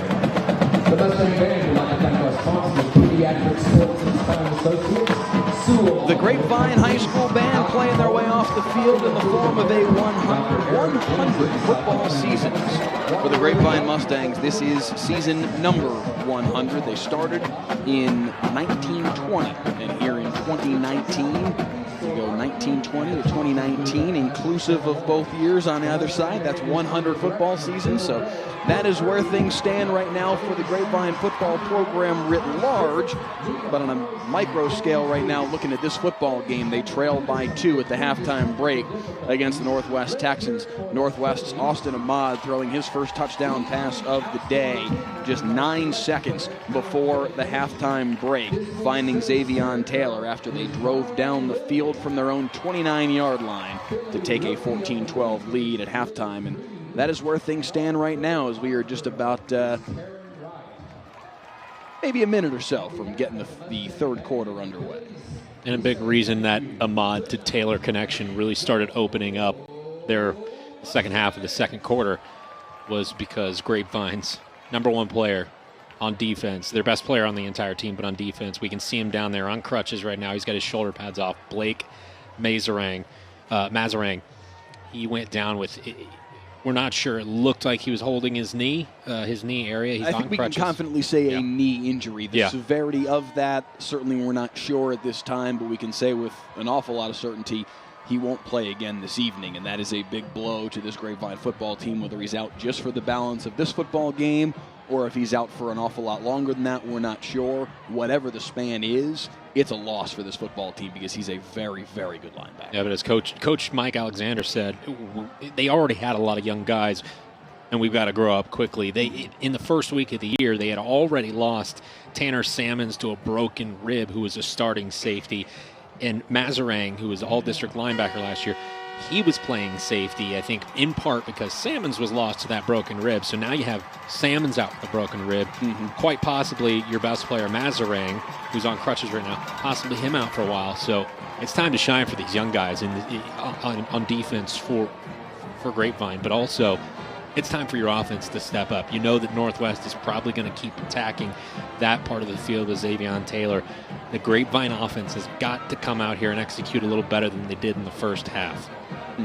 Speaking of Xavion Taylor, he's probably the biggest statistical achiever over the course of the first half. 6 receptions, 78 yards, and a touchdown. Austin Ahmad, 104 passing yards in total, and that touchdown. Also 3 carries for 11 yards and a rushing score. He's been involved in both touchdowns thus far for this Northwest Texans football team. Kendall Sims, 12 carries for 57 yards for Northwest to lead the way on the ground. Meanwhile, for Grapevine, Austin Alexander, 3 for 8 from through the air for 31 yards. He does have that 1 interception, 3 carries for 20 yards. As Northwest gets set to kick the ball off here to open up Quarter number 3, and it's a short kick toward the sideline that they're going to let go out of bounds. That's going to be a penalty against Northwest.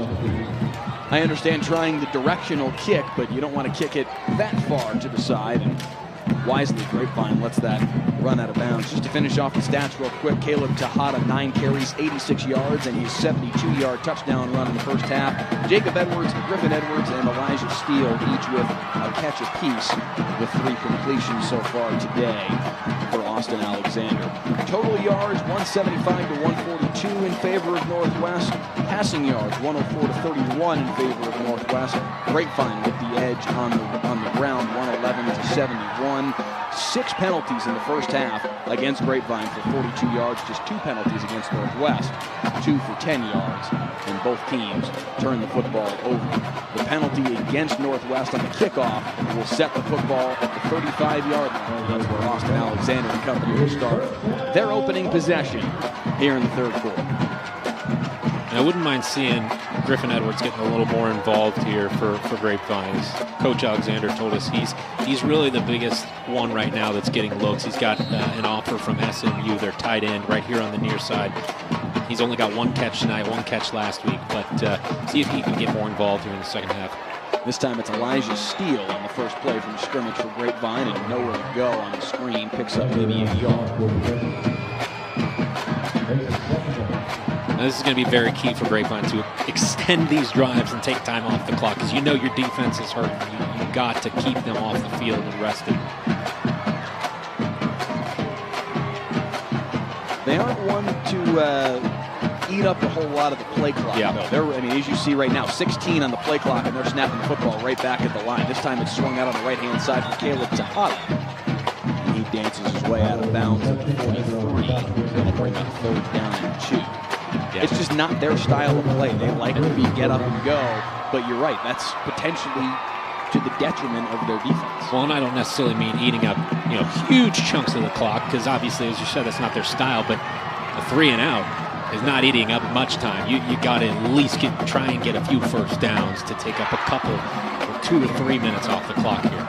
The beauty of Texas high school football, though, is the handoff goes to Tejada. Tejada's got at least 1 first down, and he's got an awful lot more across the 40. Tejada, can he outrun him once again? Down inside the 20 and finally dragged down from behind inside the 15-yard line. Caleb Tejada showing off the scoots once again. The sophomore can go. Now over 100 yards for the game with that carry right there. That's going to be the workhorse in the second half. They got an experienced line. Tejada is a talented athlete who can find those holes and hit it and break out big ones like we saw right there. Right back to the line they go. This time Austin Alexander takes a lick right at the line of scrimmage. I believe it was Christian Robertson once again delivering the punishment. Giving him about a yard. So 2nd down and 9 from the 16. Caleb Tejada, man, he's got some scoots. Yeah, he had last year as a true freshman. This isn't college. We don't redshirt here. But last year as a freshman, he had 43 carries for 437 yards. 10 yards a carry last year as a freshman. This time the handoff goes on the left-hand side for Elliott Hansen, and he gets down inside the 5, close to a first down. Hansen's more of the blocking back, doesn't see the football all that often. That's only his 4th carry here in the 2019 season, game number 3. A nice run there on 2nd down and 9, gets him into a 3rd and manageable situation here. About a yard and a half to go. This is exactly what they need. I mean, what you talked about, this has been a quick drive, but they're getting these first downs and they're continuing the drive. Alexander picking his way and gets hammered. I think he's got enough for the first down, but that was a big hit as stomping his way out of the pile comes Austin Bradley. It looked like Alexander was about to go in there standing up, and yeah, as you said, just got smacked back there. But another first down, and this is exactly what Grapevine needed coming out of in the second half here. Here comes Alexander once again, picks his way to the right at the goal line. Did he get in? Touchdown, Grapevine. What a statement for Grapevine to come out here in the second half, march down the field. I think they had one pass on that drive for no gain, and then the rest all on the ground with that big chunk from Tejada. Huge statement coming out to start the second half for Grapevine and to retake the lead. I'll tell you this much, and head coach Michael Alexander said this about his quarterback and his son Austin, that he is a tough, gritty, passionate football player. He took a couple of big hits on this drive as a flag flies in here on the extra point attempt. It's going to be a false start. It's going to make the extra point 5 yards long. He talked about just the passion that Austin Alexander plays with. He showed it over the course of this drive. He took a big hit there down on, I believe it was first and goal, where he got hit right at the goal line. And then even on the touchdown run there, took some punishment as he tried to cross the goal line and just barely did so because he got crunched. But stood up, celebrating the touchdown, and he's put his team back in front. The 5 yards longer extra point is up and through. And it's 19-14 now. Grapevine drives down the field and takes the lead back. And maybe more so than just the passion you're talking about Alexander playing with at quarterback there. His dad told us that that passion fuels the other guys. The other guys around him believe that they're quarterback. They believe that Austin Alexander can find a way to win the game. And that, I mean, that's when you can have an entire team behind you believing that you're the guy who can lift you to victory. I mean, that gets the rest of them going and makes everybody else play better. So that passion just bleeds into everybody else. Just 2 minutes and 46 seconds into this football game, into the second half. Grapevine drives down the football field and takes back possession of the lead. Austin Alexander capping it off with a short touchdown run. And Mustangs on their home field playing in this stadium for the first time since November of 2017. Back in front. Kickoff goes deep this time. It checks up inside the 5, and Xavier Taylor's going to have to field it. Cuts through a whole bunch of traffic. Flag flies as he gets across the 20 and close to the 25. He eluded 2/3 of the Grapevine kick coverage team by sneaking through that hole, but a flag came in from way downfield, and they toss it to the 15-yard line. So that's going to be about back inside the 10 here. About right where you said he snuck through. Might have got some illegal help there as he was sneaking through all those tacklers. And it is indeed an illegal block in the back. And again, Grapevine's best player and their best defensive player, Blake Mazarang, out for the game. He's on crutches on the sideline. Jackson Yarborough listed as his backup here. I'm not sure if I see Yarborough down there. It might be somebody else in the game. But we'll have to see how these young guys step up. I mean, you do not have a choice right now. It's time to get that experience and make some plays. 3 wide receivers to the top side of the formation for Austin Ahmad from his own 8-yard line, and the handoff goes off the left-hand side in the hands of Kendall Sims, and he picks his way to the 15. If you're Northwest, that's what you want on first down. Get it into a second short situation because you've got wide receivers out there, Taylor, Henry, who can make plays, so I wouldn't be surprised to see toss out to one of those guys right now. Kendall Sims, who gets it again here, has had a workman-like evening. He's had 12 carries for 57 yards through the first half, and 2 runs here to start off the second half, pick up a first down. He just chunks yardage away, and he hasn't had anything real, flashy. Like Caleb Tejada's had a couple of big long runs that have drawn the attention of everybody, certainly over the course of the first 2 quarters and change tonight.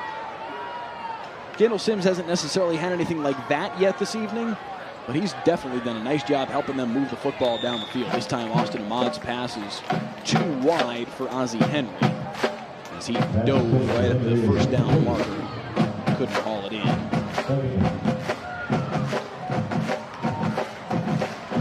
We do appreciate you being with us here on the WFAA Facebook page, as well as YouTube Live and WFAA.com, wherever you're watching the game. Please share it around with your friends, whether you're sending links through text messages or just hitting the share button on Facebook. Somehow, some way, let your friends in the Grapevine and Northwest communities or just the Texas high school football community writ large, just let them know you're watching the game and that they too can tune in to see what's been a pretty good football game this far. As Xavier Taylor on the tunnel screen. There was nothing to work with there, and he somehow picked his way for about 5 yards. Got a few back, but still about a 3rd and 4 here. Easily could have been 3rd and 9. Instead, he makes it a manageable distance here from their own 25-yard line. It looks like Keegan Courtney is the guy now on Henry. Comes on the near side for Jack Poe, and he dropped it. Jack Poe had the football in his hands, what would have been a first down. Yeah, right at the marker. Would have kept that drive alive. And if you're Coach Alexander for Grapevine, you couldn't have asked for a better start offensively or defensively right here to this half. Get the ball back, and if the offense can go and score again, that's going to give you a little bit of breathing room, which is exactly what you want when your defense. You've got these young guys in that are trying to kind of learn on the fly here. So Grapevine, after a half-opening touchdown drive, forces the punt here on Northwest's first possession of the second half, and they're going to start with good field possession here. About the 45.5, 46-yard line. So a very strong start to the second half for the Grapevine Mustangs, in very good position to perhaps open up a 2-score lead here if they can drive down the field once again. Yeah, you've got to be incredibly happy with how things have started for Grapevine. But I mean, at the same time, despite that drive there that stalled for Northwest, you got to believe that they're going to put a couple together here in the second half. So you got to keep the pressure on if you're Grapevine here and try to keep picking up these first downs and move downfield. So 1st and 10 for Austin Alexander at his own 46 out of shotgun, hands to Tejada, and he's swarmed in the backfield. Absolutely nowhere to go. Aiden Jean leading the charge in the backfield. Carson Campbell there as well, and a loss of 4 on the first play of the drive.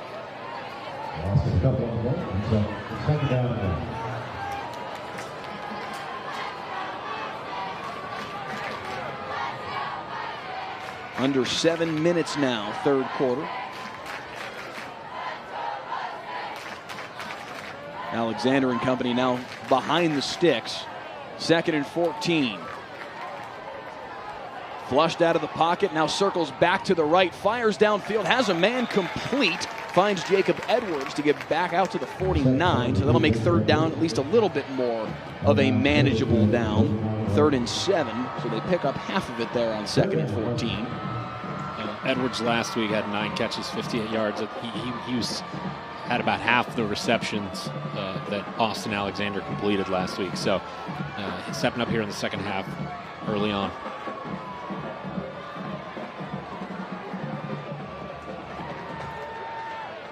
Play clock already down to 9 as they break the huddle. 3rd and 7. Alexander out of shotgun. Deep downfield and connects. Nice catch by Griffin Edwards inside the 35. Exactly who you said they needed to go to a little bit more, Sean, here in this second half. Griffin Edwards with a fantastic hands catch for the first down. Yeah, that ball was high, which Alexander has been doing a lot. He's putting that ball high where his receivers can get it, but it looked like it might have been thrown just a little behind him, and the defenders were there, but a great job from Griffin Edwards to go up and grab that one for the first down. And when your tight end is 6'5", 210 pounds, throwing it high is a smart play. Caleb Tejada now picking his way across the 30, close to the first down.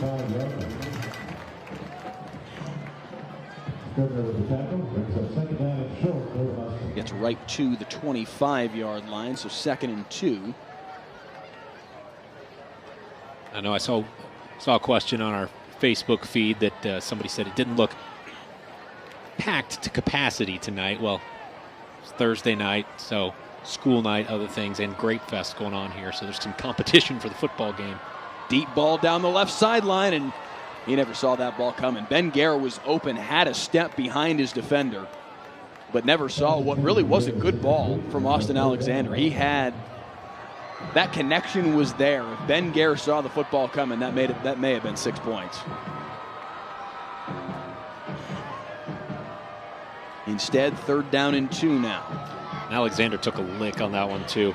He's been doing a good job of standing in the pocket and facing down that pressure, because he's had a few in this game that guys right in his face as he's releasing the ball, but a good job of standing in there and delivering these throws. So on 3rd and 2, Alexander flushed out of the pocket, but he finds a man in the flat. It's Hansen for the 1st down and then some. Cross the 20, down to the 17. Elliott Hansen out of the backfield. That was just a great play call and a smart play from Austin Alexander. They knew the blitz was coming, and he got that ball out quickly. Hansen just rolling out of the backfield there.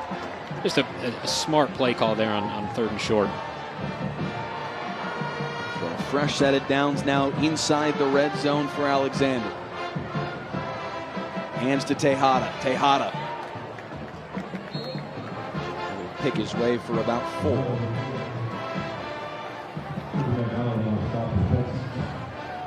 Call it 3, and 2nd down and 7 now.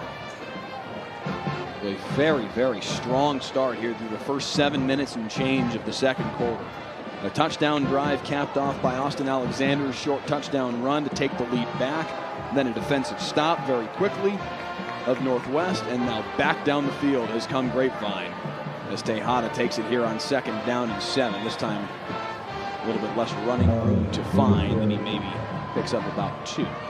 I was about to say, we mentioned earlier how Grapevine isn't the type of team to take a bunch of time off the clock, but if they can punch it in here, it's almost going to be the end of the 3rd quarter already, and to get 2 touchdowns and burn through a whole quarter, they're going to be pleased with that.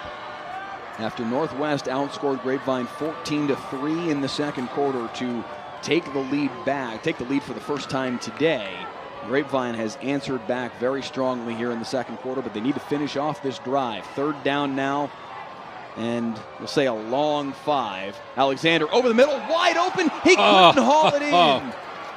He had Griffin Edwards wide open over the middle, and the tight end, the ball was a little bit underthrown, and Edwards couldn't quite haul it in. He had no defender anywhere near him. And I just mentioned a second ago that Alexander's done a good job standing in the pocket and delivering the throws with pressure in his face. Looks like he rushed that one just a little bit. He had pressure coming right at him again, and I think his eyes just got wide, seeing him wide open, and he rushed the throw just a little bit and put it low. He had him right there. So now they're going to line up for a 30-yard field goal off the foot of Braxton Russell. Snap is good, hold is down, kick is through. Grapevine not able to finish it off with a touchdown, but they do get points out of this possession. And now they open it up to a 22-14 lead. That's an important, though, defensive stop for Northwest on that 3rd down play. And I almost hesitate to call it a stop, because more than anything, it was just a ball that was underthrown. That should have been 6 points. But regardless, an important play right there, because the fact that Grapevine has to kick a field goal there means this remains a 1-possession game at 22-14. Northwest can tie with a touchdown and a 2-point conversion. So that's a big sequence right there that Grapevine wasn't able to finish that drive with a touchdown. And if Northwest can score, they'll be happy to go for the 2-point conversion. I know Coach Poe said last week, after the game, at hindsight is 20/20, he kind of wished they would have gone for 2 last week and either won or lost the game on that, because last week obviously they had that PAT blocked in return for a touchdown, but I don't think he's scared to go for 2 and try to tie that up, obviously, when it's that 1-score game like that. Certainly not afraid to go for 2. There's no doubt of that, as this one's a little squid kick up the middle. This is an opportunity for Grapevine to get on top of the football. Looks like they got it. Football? They got it. Grapevine ball. The pooch kick landed at about the 35-yard line, checked up, and Grapevine hops on top of it. They continue to build momentum here in the 3rd quarter. A huge special teams play. And you mentioned them being the team that likes to onside kick. I mean, that wasn't exactly an onside, but that was pretty effective. And not only was it a short kick, but it hit and died. It just stopped and maybe rolled a yard back, but that just died right there. You got to hop on that ball. Those live kicks right there. You got to hop on that immediately. Not even let the other team get a chance to get their hands on it. So now here comes Alexander once again. Now with the ball at the 32-yard line of Northwest. And they're going to go for the jugular right out the rip, and he had Caleb Tejada, just overshot him, just barely. Tejada was looking a little inside, and that pass was thrown over his outside shoulder, so he tried to twist his hands and his eyes around real quick to get that. He was in a good spot.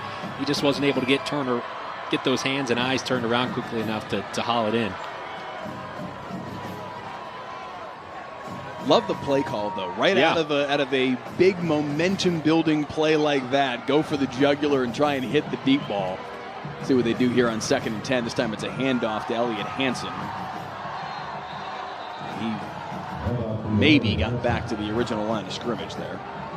If you're Mike Alexander, though, you've got to be thrilled with how this third quarter has gone already. I mean, you've scored twice. Your defense got off the field. Not a 3-and-out, but I think maybe 5 or 6 plays there, they got off the field. You could not be more pleased with how your team, after losing your best player in the first half, how they've come out here in the second half and responded. You think about what a gut punch that can be. Yeah. I mean, these kids know who the best players on their respective teams are. It's not hard to look around and figure out who that kid is stepping up in the pocket and delivering over the middle. Incomplete, though. He tried to hit Griffin Edwards once again, did Austin Alexander. But a good defensive play, good hand fight in there from Kieran Dagger, who's the stud safety for this Northwest defense. And that's going to force, I believe, a punt here on 4th down and 10 from the 32. Or are they going to try a long field goal here? Wow. About a 40. This is a 50-yard field goal attempt coming from Braxton Russell. He's already hit a 30 and 39-yard field goal. Can he hit from 50 from the left hash? And that's going to end up woefully short. Yeah, on line, but about 10 yards too short. I mean, I'll say this. To be a high school kicker that hits any field goal is impressive. So I don't want to take anything away from Braxton Russell. Trying to hit a 50-yard field goal is a gargantuan task. So to come up as short as he did there, there's no shame in that. He's already hit a 30 and a 39-yarder today, and is a big part of why his team right now has an 8-point lead late here in the third quarter. But the 50-yarder there goes begging, and Northwest will take possession back at their own 32-yard line. So important that Northwest was able to make a stop there and at least stem the tide a little bit. Again, they're still within one possession here, so with as explosive as their offense can be, this game can certainly change very quickly, and we saw that in the second quarter as they outscored Grapevine 14-3 in that frame. Here on the first play of this drive, it's Kendall Sims once again. He's been very, especially on first down carries, I feel like Kendall Sims has been very, very effective. This time picks up 7, and sets up 2nd down and 3. The playbook is wide open on 2nd down and 3. This time they are going to hand it to Sims, though, once again, and he gets across the 45. That's a 1st down and then some. Out to the 46-yard line. You think about it, if you're a play caller, if you're Brad Clark, the offensive coordinator for Northwest, if you're Bill Poe, the head coach for Northwest, the two of them kind of design the offense and run the offense together as a tandem, and your running back puts you in 2nd down and 3, you have everything at your fingertips. You can do whatever you want on that next play. And credit to Kendall Sims, he has done that play after play after play over the course of this football game. This time, though, on 1st down, Grapevine's defense a little bit more up to the task. He still is able to pick his way for about 3.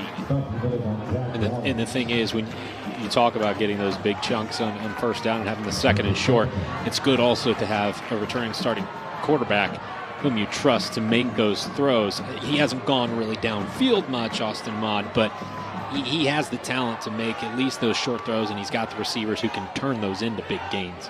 This time they go to Cooper McDonald up the middle. Maybe a gain of 2. Set up 3rd down and about, say, 5. They've got to get to the 44 on Grapevine's side of the field as they just cross midfield with that run. Final minute of play, third quarter. Austin Ahmad and the Northwest Texans trailing by 8. At a shotgun, Ahmad off play action. Looks left, has a man complete right at the 40-yard line. That's a first down for Ozzie Henry. Ozzie Henry has had himself a nice day. He and Xavion Taylor have certainly been the favorite targets this evening for Austin Ahmad. Taylor in the first half alone had 6 receptions for 78 yards and a touchdown, and now Northwest has the ball moving. Out to the 41, 11 seconds here in the third quarter, so this is probably your final play of the third frame. The handoff to Kendall Sims goes up the middle. Once again, a nice first down carry from Kendall Sims. Picks up about 5. And that is where we will resume as the fourth quarter gets underway. 22-14, Grapevine with a lead headed to the fourth on their home field. But Northwest thriving and trying to carve into it as we head into the final frame.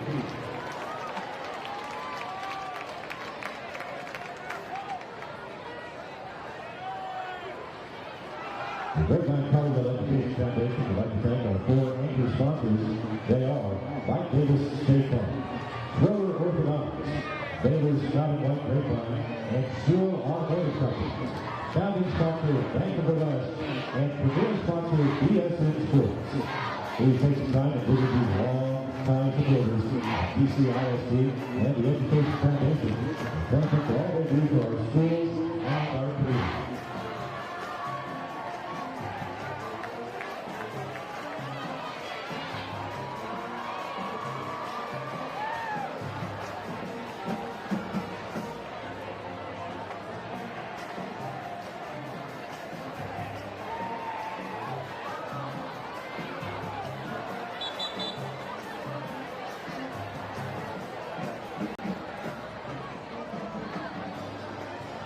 Fourth quarter action from Grapevine. Mustang Panther Stadium here, and it's a 22-14 Grapevine lead as we start the fourth quarter, but Northwest with possession and driving into Mustang territory. And Kendall Sims has got some running room. Cross the 20, foot race down inside the 10. Kendall Sims with a breakaway into the red zone. Northwest has needed that play from him all evening, and he finally busts loose for a long run. Yeah, that's really the first kind of big play that Northwest has gotten here in the second half, but wide open there. And now first and goal. Ahmad swings it near side for Henry. Henry picks up a block, gets down inside to the 2.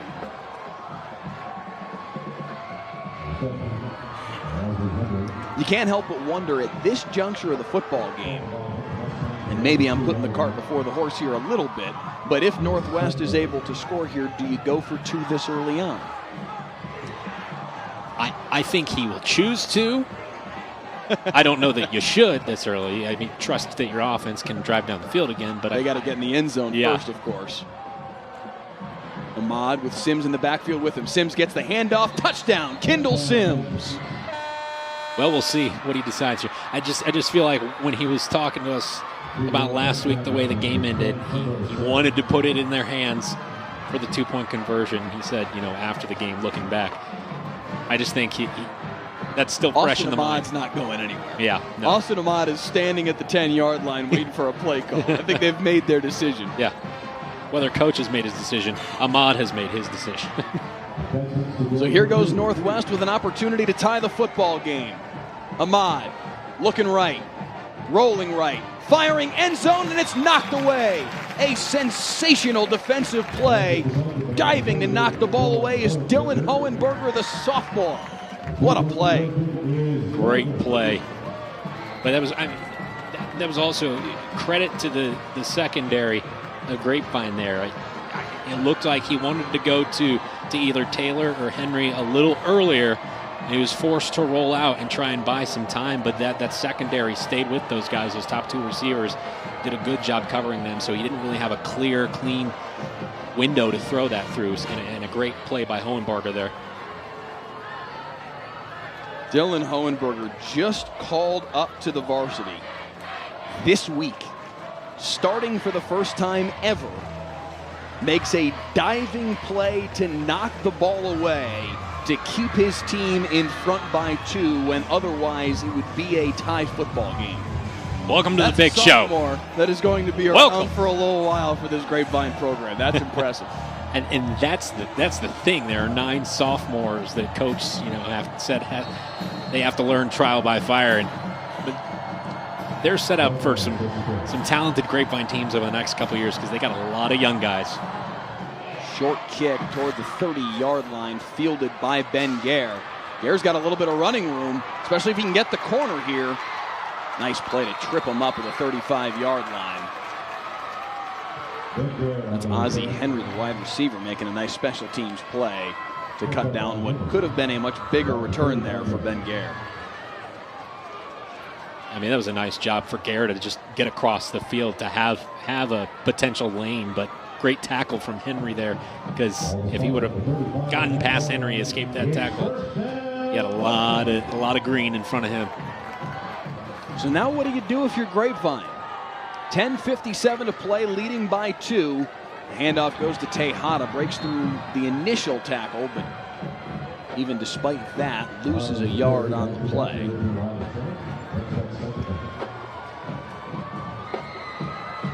You imagine there's got to be an element of you, if you're Michael Alexander, if you're offensive coordinator for Grapevine, Braden Smith, that you want to try and eat up some clock. You've got the lead here in the fourth quarter. You want to try and burn some time.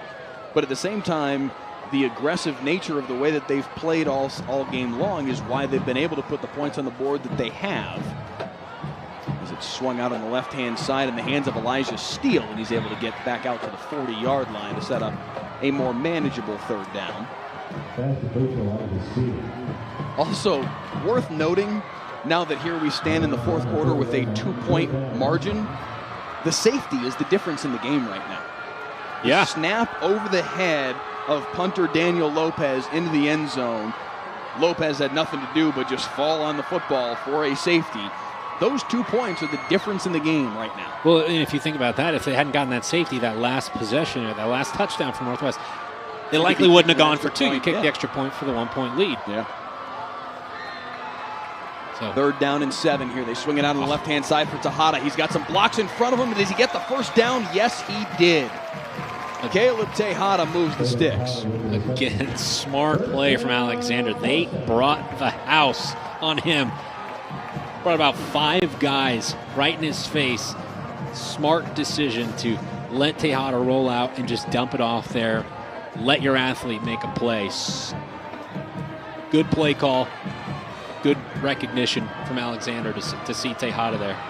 Maybe I'm missing something. I keep on seeing comments in our stream saying that they're the Northwest Texans. What are we saying? I was just about to say that. I don't know that I've referred to the mascots very much. I think I just keep saying Northwest. Anyway. If you're saying something other than Texans, I'm deaf and not hearing it. And if I'm saying something other than Texans, well then, you're not hearing me either. I mean, it's entirely possible that I have... yeah, I'm not sure. Apparently, I've seen that comment multiple times, so maybe I've just Freudian slipped my way into calling them something different over the course of the evening. I'm not sure. Anyway, Grapevine swings it on the near side for Elijah Steele. Steele's got some running room. Cross the 45, cross the 40, first down and more. Northwest trying to rip the football out, but they can't. Yeah, good job. We tick under 9 minutes to play here, just 9 minutes to play here in the fourth quarter. Good job of Steele to hold on to that, as you said. He had spun forward, but his arms kind of got pulled back a little bit. Northwest was ferocious going after that ball, trying to yank it free, but good job to hold on to it there.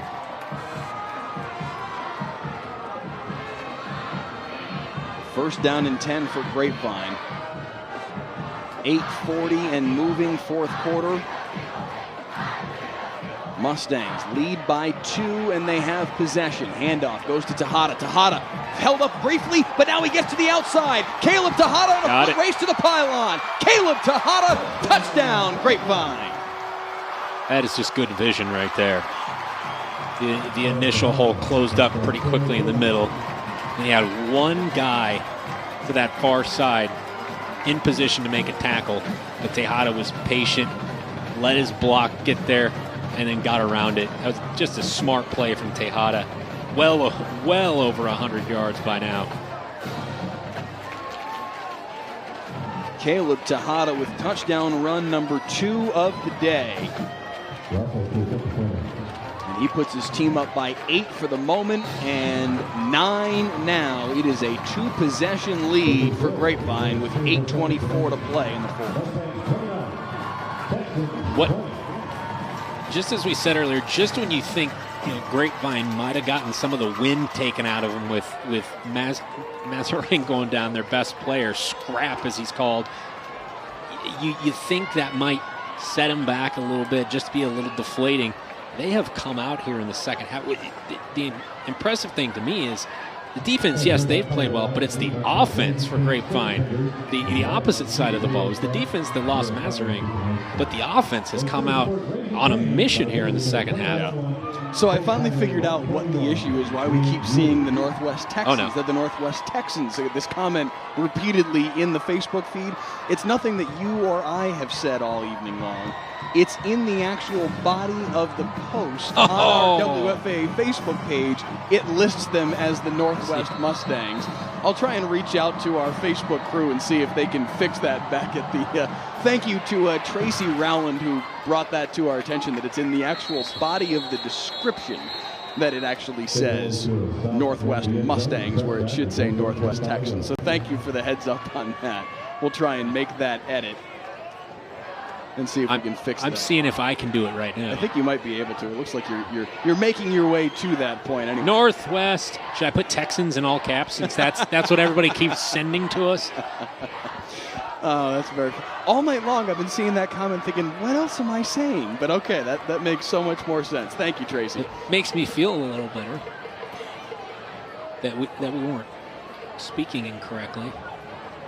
So meanwhile, the Northwest Texans take the football back at their own 25-yard line, now trailing in a 2-possession football game, so they need to move now as the handoff goes to Kendall Sims. And this, frankly, Sean, brings us back to the conversation we were having when Northwest scored their touchdown last. Do you go for 2 there or not? A lot of times it is the opinion of many coaches anyway that you don't chase the points that early on in the football game, kick the extra point, stay down by 1. If they had done that, it's still a 1-possession football game right now, and you've got the opportunity to chase those points perhaps late in the football game when it really truly does matter. And I don't know that it was the best decision on the last possession. Part of me just feels that you can't get rid of emotion, and you still are kind of sour and have the emotion from how last week's game ended with a blocked PAT, and you want to just go punching in. I feel like the emotion is carrying over from that, and just the wanting to make the statement by getting it in. I think that might have dictated a little bit of the call that early. Now frustration here for Northwest. Kendall Sims, hands on hips, walking away from the line of scrimmage after a false start whistled against the offensive line. And that makes 3rd and 3 into 3rd and 2, I guess we'll say, into 3rd and 7. Northwest, frankly, needs to move the football down the field and get a score here. Down 2 possessions with only about half of the fourth quarter remaining. The handoff goes to Sims. He's fighting his way, but he's not going to get to the first down marker. Northwest is starting to run out of clock here. They do have all 3 of their timeouts remaining. In fact, both teams do. 6:50 and moving fourth quarter. Both teams with all 3 timeouts. Northwest trailing by 9 and facing a 4th and 2 here from their own 33-yard line. It's going to be Cooper McDonald out of the Wildcat. He takes it himself, plunges up the middle. He's got the first down. Big first down right there. They still need 2 scores. But I mean, if you wouldn't have picked that up, you give Grapevine a short field, almost already in field goal position. So that was a huge pickup from their defensive stud. 6 minutes, 27 seconds and moving fourth quarter. Austin Ahmad back in at quarterback out of shotgun. 4 wide receiver set. Looking deep downfield. He's got Ozzie Henry. Can he run under it? He cannot. Just a bit overthrown Ozzie Henry was running open in one-on-one coverage down the near sideline. Jab ball about 3 yards too far downfield. And Jack Turner, a good job of being in position there to make a play. If the throw would have been on target, he held his position well, watched the ball all the way. Turner, a 5'9", 170-pound senior, is one of the captains for this Grapevine football team. This time they try to set up the tunnel screen for Xavion Taylor, and he dropped it. And that's the thing, right? Taylor dropped that one, but that's the thing that Coach Alexander Grapevine mentioned, that last week, that 68-65 game that Northwest had last week, putting 65 points on the board. He said there were just a lot of missed tackles in that game. It was short passes that Northwest was getting, and then their playmakers were making something out of it. And so far, they have done a good job of tackling, making sure that they don't break any of those open. And a couple of drops don't hurt either. Here comes Ahmad with another deep ball. He's got Xavion Taylor in stride, and Taylor can't haul it in. Xavion Taylor should have been walking into the end zone for a touchdown, and it goes right through his hands. He's gonna beat himself up over that one, but you gotta let that go. Hope your defense can get a stop here. It looks like they're punting. You got 6 minutes left. You've got to get a quick stop, get the ball back twice, and get some points on the board. But that's on back-to-back plays that Xavion Taylor, the best wide receiver on this Northwest Texans football team, one of the best receivers in the entire area, the kind of kid that you were not expecting to drop the football, let the ball go through his hands. No return here is nice coverage downfield from Cooper Peacock. Yeah, after last week, 309 yards receiving, 16 catches, 6 of those for touchdowns. You wouldn't expect Taylor to have kind of a step back this week, but yeah, he's had a few drops tonight, and that one is going to be one that he's gonna replay.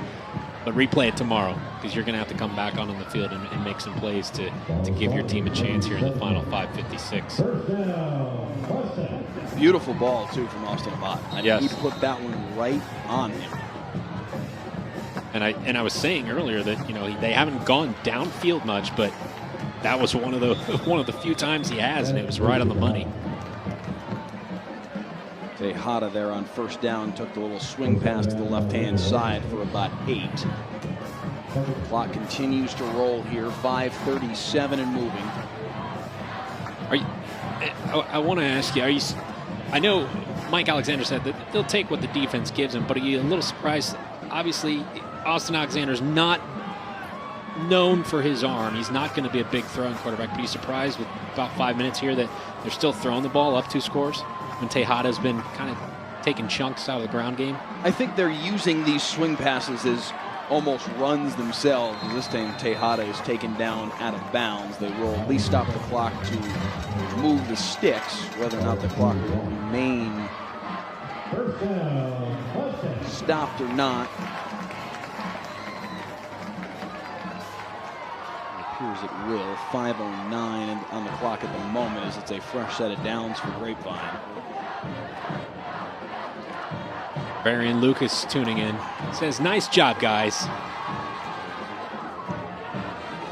Varian will be on the call next week.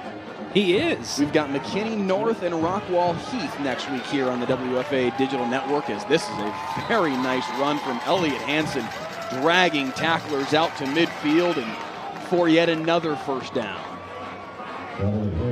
This is exactly what Grapevine needs, and not what Northwest wanted. 4:50 to play, fourth quarter. At this point, if you're Bill Poe on the other sideline, you're looking at that clock and just, you're feeling that crunch with each passing second. Well, it's a lower scoring game than last year, but a much tighter margin. But still, Northwest needs 2 scores, and they got to get a stop. Nice move by Jacob Edwards to turn what should have been a loss into a pickup of about 3.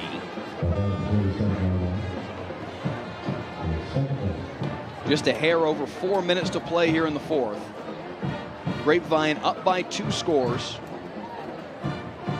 Northwest still does have all 3 timeouts left, as does Grapevine, as the Mustangs face a 2nd and 8 from the Northwest 47. Handoff to Tejada. Hole closed up for him relatively quickly, but he does pick up about 3. And now Bill Poe is going to use his first timeout of the half. 3:44 on the clock. Tejada now at 181 yards for the game, averaging 10.5 yards a carry. He has been a workhorse tonight. The running backs have really been the story this evening. Austin Amadas had a nice night, but Kendall Sims and Caleb Tejada have really been the two that have put up the big numbers this evening, at least. Kendall Sims, 24 carries, 132 yards and a touchdown. Caleb Tejada, 17 carries, 181 yards and 2 touchdowns. His most recent touchdown, the one that put Grapevine up by 2 scores. Now, out of this timeout from Northwest, they've got 2 timeouts left, 3:44 on the clock, 3rd and 5 upcoming for Grapevine. This absolutely has to be a stop and force a punt for Northwest defense to give themselves any sort of chance here in the final few minutes. You think they hand it to Tejada here, or are they going to go back to the air? I feel like if you're Michael Alexander, you're trying to force him to use another one of those timeouts. So you'd imagine a run is coming here, or a simple pass that you're assured is going to be a completion. 3rd and 5 at a shotgun. They fake the handoff and a flag flies in before they can even get the play started. And it's going to be a false start against Grapevine, so that turns 3rd and 5 into 3rd and 10. And that makes the math a little bit different for Michael Alexander in terms of what you call here, because ultimately you really want to pick up the first down and basically salt the game away. You get a first down here, Northwest has only got 2 timeouts left and there's 3:42 on the clock. You can work that clock down certainly under 3 minutes, close to 2.5 without even picking up another first down. And then Northwest is really in a whirlwind. But by the same token, you do want to force the use of those timeouts because they don't have them to drive down the field. 3rd and 10, what they face now. It'll be Alexander at a shotgun. 2 wide receivers to either side, and Elliott Hansen now the back in the backfield with him. Straight route. Steps up in the pocket. He's got Hansen to block for him, and he takes off and runs for it. First down, Austin Alexander on 3rd and 10. A huge first down. That may be what puts this football game on ice. Not what Northwest needed. It was going to be a passing play, but nothing was open, and you got to make sure somebody has their eyes on the quarterback. And Northwest just somebody fell asleep there and left that whole left side, that whole far side open for him. And that might salt this one away. Down to 3:12 and still moving. 4th quarter. Again, Northwest still has 2 timeouts remaining, and again, it's going to be Alexander to run for it, pushing his way, still moving the pile. Finally, they blow the whistle. Call it a pickup of about 5 on first down. Said it earlier, Alexander, not the flashiest guy, but he's got that passion and that will to win, just can find a way, and his teammates believe he can get it done, and that first down could have just done it for Grapevine. Timeout number 2 of the half just called a moment ago here by Northwest. 2:59 on the clock. At this point, if you're Northwest defense, you're trying to rip the ball free. Create a turnover here, and you can maybe change the math on this final 3 minutes worth of football. But they're up against it at this point. Yeah, and if they do get the ball back, they're going to have to move quickly, which of the 2 teams tonight, they've been moving a little slower than Grapevine, just methodically making their way down the field. They did show, though, late in the first half, the ability to move down the field very quickly. Austin Ahmad drove them down the field in 1 minute and 9 seconds.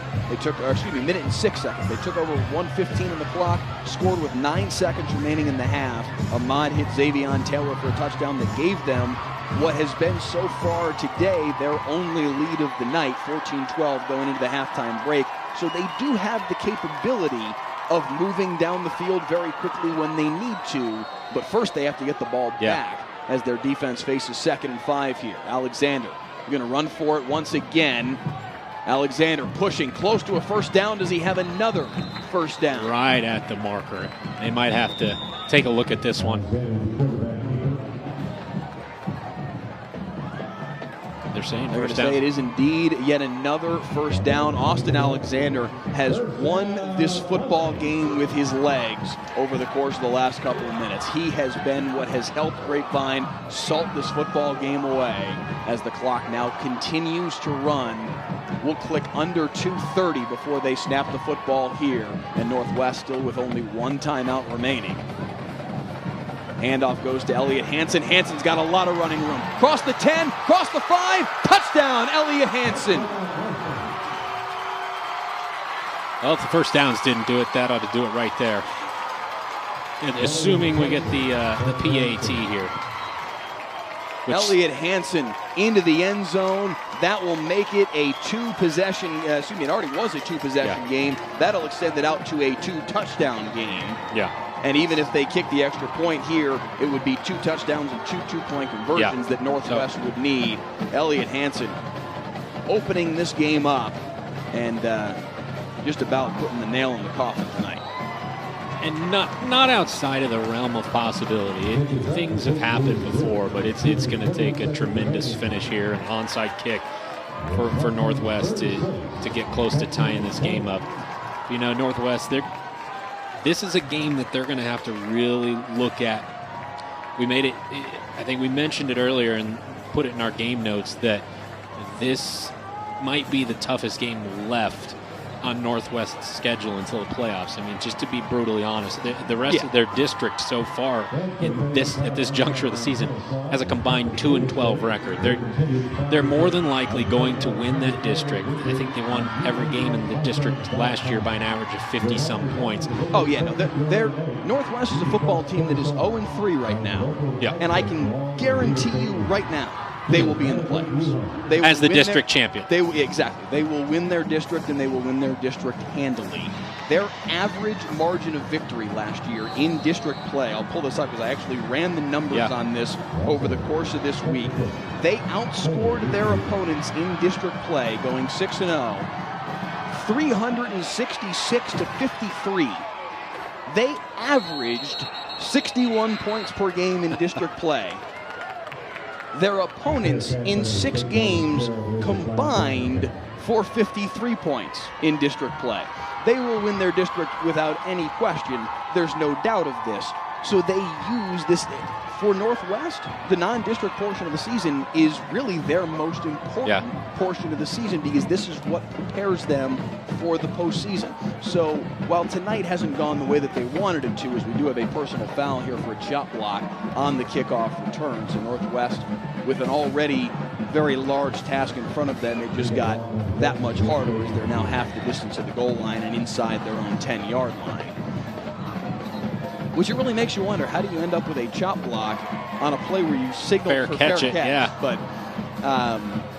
But yes, Northwest is certainly a football team that is trying to use the non-district portion of their season to prepare for the postseason that they know they're going to be a part of. So while tonight hasn't gone the way that they wanted it to from what will likely be a final score perspective, they are going to have things that they can take from this football game that they can. Yeah, that's the thing. It's a loss in the win-loss column, but it's. I mean, if you want to try and look at the bright side, it's a win in terms of like this is going to give you good game film to look at when you get after week 11 and the playoffs are beginning. This is going to give you good tape to look at to know this is where we need to improve. This is what.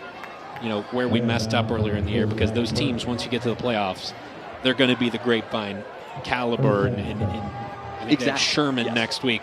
Those are the caliber of teams they're going to face in those early rounds of the playoffs. That was Ozzie Henry there on first down, and they're going to come back to him again here on the ensuing play as he gets out to the 45-yard line. 2:09 to play here in the fourth quarter. Northwest certainly isn't out of options yet. They need to hurry. I feel like we're writing their obituary a little too soon. They scored quickly in that first half. They certainly did. This game isn't over, but they need to hustle, and they certainly obviously would need an onside kick to be successful after any possible touchdown that may come here. But it is not over yet as Ahmad's dancing around in the backfield, heaves it over to the right-hand side, and that's going to end up going down for a loss, but it could have been a much bigger loss if Ahmad couldn't have gotten the ball out of his hands. I think the biggest loss there is that he got tackled in bounds, which keeps that clock running. So now you got to get up in a hurry and run a play here before more time ticks off. 1:44 on the clock here in the fourth, down by 16. Ahmad heaves it right-hand side. That pass was indeed caught. It looked like it bounced off the chest of Jack Poe, and he caught it on second appraisal. And that is close to a first down, but not quite. That'll set up third down and about a foot. Ahmad rolling right, firing right, complete for Poe once again and out of bounds. 1:15 on the clock. I'm a little surprised. I mean, it's not necessarily their stop, but I'm a little surprised after that last drive of the first half where they marched down the field in a minute and scored. And right now it seems like they're just moving the ball. When you keep this defense guessing, don't allow them to substitute, and you move quickly in this 2-minute offense, they've found success. I'm a little surprised they didn't do more of that throughout the second half. Ahmad flushed again, looking deep downfield. That ball tipped and nearly intercepted. Flag flies in from behind the play late. He was almost across the line of scrimmage when he passed that one, too. Toes might have been right on the line. There is a flag also back near the line of scrimmage. Two different flags down on this play. Going to be an illegal and a pass interference, so offsetting penalties. And a replay of the down. So all of that leads to, let's just do it all over again. We lost a few seconds.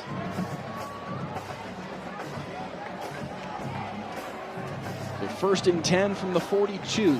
1:07 on the clock. Ahmad. That ball's way out of bounds. That ball must have gotten away from him. You know, I'm a fan of exciting finishes, so I wouldn't mind seeing a score here, an onside kick recovery. Yeah. That gets me going right there. My adrenaline going. Except for when it's my team. My college or NFL team, I want them to win by 50. Nobody else likes that result, that type of game. I do. So we talked about Northwest schedule and what they have remaining this season and what will likely be yet another district championship after last year they rolled through at 6-0. For Grapevine, their district is certainly more difficult, as this time Ahmad throws high once again, and another flag comes in. Grapevine's district, they have arguably the best 5A, certainly one of the best 5A teams in the entire state in Denton Ryan that they have to deal with. That game comes at the very tail end of October for Grapevine. They start district play 2 weeks from tomorrow against Carrollton Creekview. They've got Birdville, Denton, Newman Smith, Colleyville Heritage, then that Denton Ryan game I mentioned, and then they wrap things up with Carrollton Turner. Grapevine, a team that is certainly expected to be a playoff team again this year. Maybe not necessarily a district champion. They would have to scale quite a big mountain to knock off Denton Ryan in that regard. That's the likely district champ out of 4-5 AD1 as Ahmad throws deep into the end zone for Jack Poe and incomplete. Yeah, and I'm not going to be crazy and dethrone Denton Ryan, but Coach Alexander told us that was a bright spot for him. With all these young guys that are having to step up this year, coming from JV, he said that was something that gives him hope, is that their JV has gone 8-2 the last 2 years, and Denton Ryan last year only lost one game in their entire program. That's varsity, JV, freshman, all those teams combined lost one game, and that was to Grapevine's JV last year. So that is something to be hopeful for as these young guys step up. Now, as I said, not going to take the throne away from Denton Ryan right now, but something to look forward to with the young guys. That was Xavier Taylor with the catch on the near sideline. 45 seconds to play as they do pick up yet another first down. They're getting to the point where, you need to find the end zone in the next 15 seconds or so to give yourself any sort of chance at an onside kick and have at least some time to work with after the onside kick. So they need to find the end zone very, very quickly to have a chance of their prayers being answered here. Ahmad rolls to the right, looking end zone, has a man, and it's overthrown. Zavion Taylor in double coverage. 38 seconds to play. The secondary's done a really good job here in the second half for Grapevine. You're missing 2 starters on defense out quite possibly for significant time. And these young guys have really stepped up here in the second half in the secondary. Second down and 10.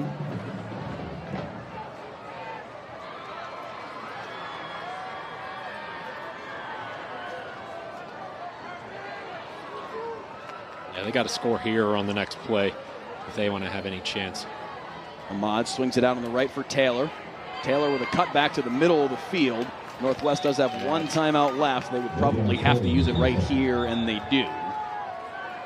28 seconds to play here, fourth quarter. Yeah, I know he thought he saw a little bit of daylight there to maybe get the first down, but this late in the game, you've got to maintain the clock as much as possible and head toward the sideline. But yeah, as you were saying, Mike, they've got to score here. I mean, 20 seconds is pretty little.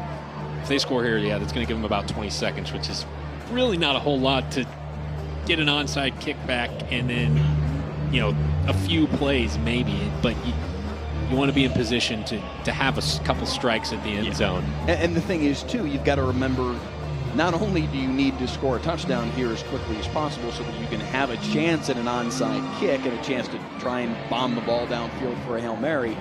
In the middle of all of that, you've got to convert on the 2-point conversion as well. Yeah, it's a moot point if that doesn't matter. If you don't score the 2-point conversion after whatever touchdown may or may not come here in the next 28 seconds, then the onside kick doesn't matter anyway, because you're certainly not scoring 2 more scores in addition to that in the final.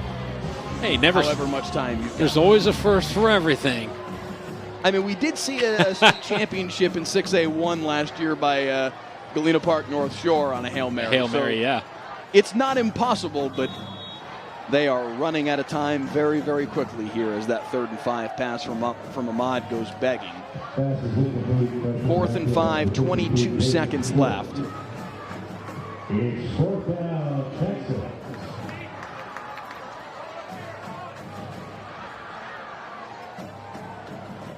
See what the Texans have drawn up here for what may be their final play of the game. Ahmad with 3 wide receivers to the near side. Fires over the middle. Caught. Touchdown. Zavion Taylor. Wow. At least for a couple of more moments, this will be interesting. And I thought that was a very tight window to throw it, and I didn't even see Taylor initially. He was blocked by a couple of receivers from my vantage point. I thought he was going to Henry, and I thought, what is he doing? Henry's covered there, but great job by Taylor to make that grab in traffic and then back his way into the end zone. So now the 2-point conversion, 16 seconds on the clock. Northwest does not have any timeouts remaining. So they're going to have to score the 2-point conversion here first. Ahmad over the middle, and it's dropped. Hit him in the chest. Good defensive play by Adrian White to help knock that ball away, but there was an opportunity to make that catch. And it bounces off the chest of, I believe that's Isaac Bowles, who had a chance at it. Beg your pardon, Ozzie Henry. Yeah. Henry holding the ball right now. So, hey, credit to Northwest. They made this last couple of minutes interesting. They were that one play away from having an onside kick matter here, and if they were to recover it, who knows what could happen in the final 10, 12 seconds of the football game. But the 2-point conversion goes begging, so it stays a 2-possession game.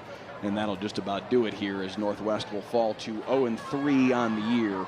And Grapevine will move to 2-1. So after a loss last week against Abilene Cooper, they bounced back with a win here today in their home opener and in the very first home game, as we mentioned a couple of times tonight, the very first home game in this stadium for Grapevine football since November 2nd of 2017. They make their way back into this stadium just in time for the 100th football season in Grapevine history, and they open it up with a win at home. And you got to be pleased if you're Mike Alexander, especially with the way the defense stepped up in the second half. After losing Scrap Mazarang. Onside That'll kick do it. covered by Grapevine. We're one kneel down away from a Grapevine win. What a job by Grapevine to come out the way they did in the second half. We've mentioned it several times by now, but that losing your best player to an apparent knee injury in the first half, again, we don't know the severity, but Blake Mazarang went down in that first half, and for your defense to step up the way they did in the second half with a bunch of young guys out there, and then your offense to put a few scores together, a heck of a second half by Grapevine, and they've got to be pleased moving on to next week. The best formation in football for any team anywhere around the country, the victory formation. Austin Alexander with the kneel down. As Mazarang down there on the sideline lifts his crutches in the air and pumps them up and down, pleased with his teammates stepping up in his absence. You gotta hope for that kid that this isn't a season-long injury. Yeah. That hopefully we didn't see Scrap Mazarang's season end tonight. Fantastic football player, leaving it all out there on the field. He was just disappointed that he didn't make what assuredly would have been an interception return for a touchdown. He wasn't able to hang onto the football and just kind of leapt in the air in exasperation. Yeah. Came down awkwardly on his left knee, and it twisted awkwardly. Again, we don't know the severity of it. All we know is that he's crutching his way around, around the football field right now as he shakes hands with the Northwest Texans. And a lot of respect being shown to him, by the way, right now by that Texans football team. They know what kind of football player he is and how difficult a moment he's having right now, not being out there playing with his team. But his team answered back what could have been kind of a demoralizing moment. His team gets outscored 14-3 in the second quarter, and they lose their best football player as Mazarang goes down.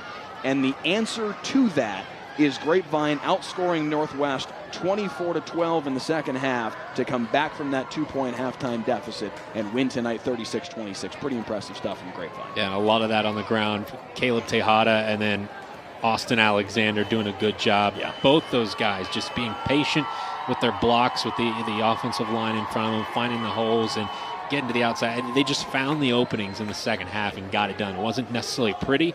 They just found a way to win, which is what Coach Alexander told us, that his quarterback, his son, and those guys, they just have that will to win.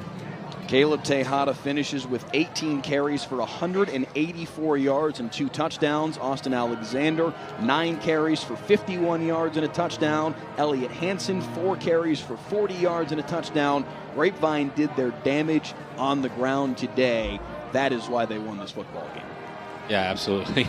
Tejada, up around 200 yards there. It's a couple of those came on some big runs, but still, I mean, the scary thing, for District 4-5A Division I there is that he's a sophomore. They got to deal with him for almost 3 full seasons from here on out. So he is going to be impressive over the next few years. When it's all said and done, it's a 36-26 win for the Grapevine Mustangs to move to 2-1 on the year. And with that, the second broadcast of Thursday Night Lights here in the 2019 season is in the books. 36-26 our final score. Grapevine moves to 2-1. Northwest falls to 0-3. Our thanks to the athletic directors from both school districts, Joel Johnson from Northwest ISD and Brian Gerlich from Grapevine Colleyville ISD. Without their help and without the help of the head coaches, this broadcast is frankly not possible. Our engineers this evening are Don Hazen and Dode Bigley. Our photographer is Chuck Crosswhite.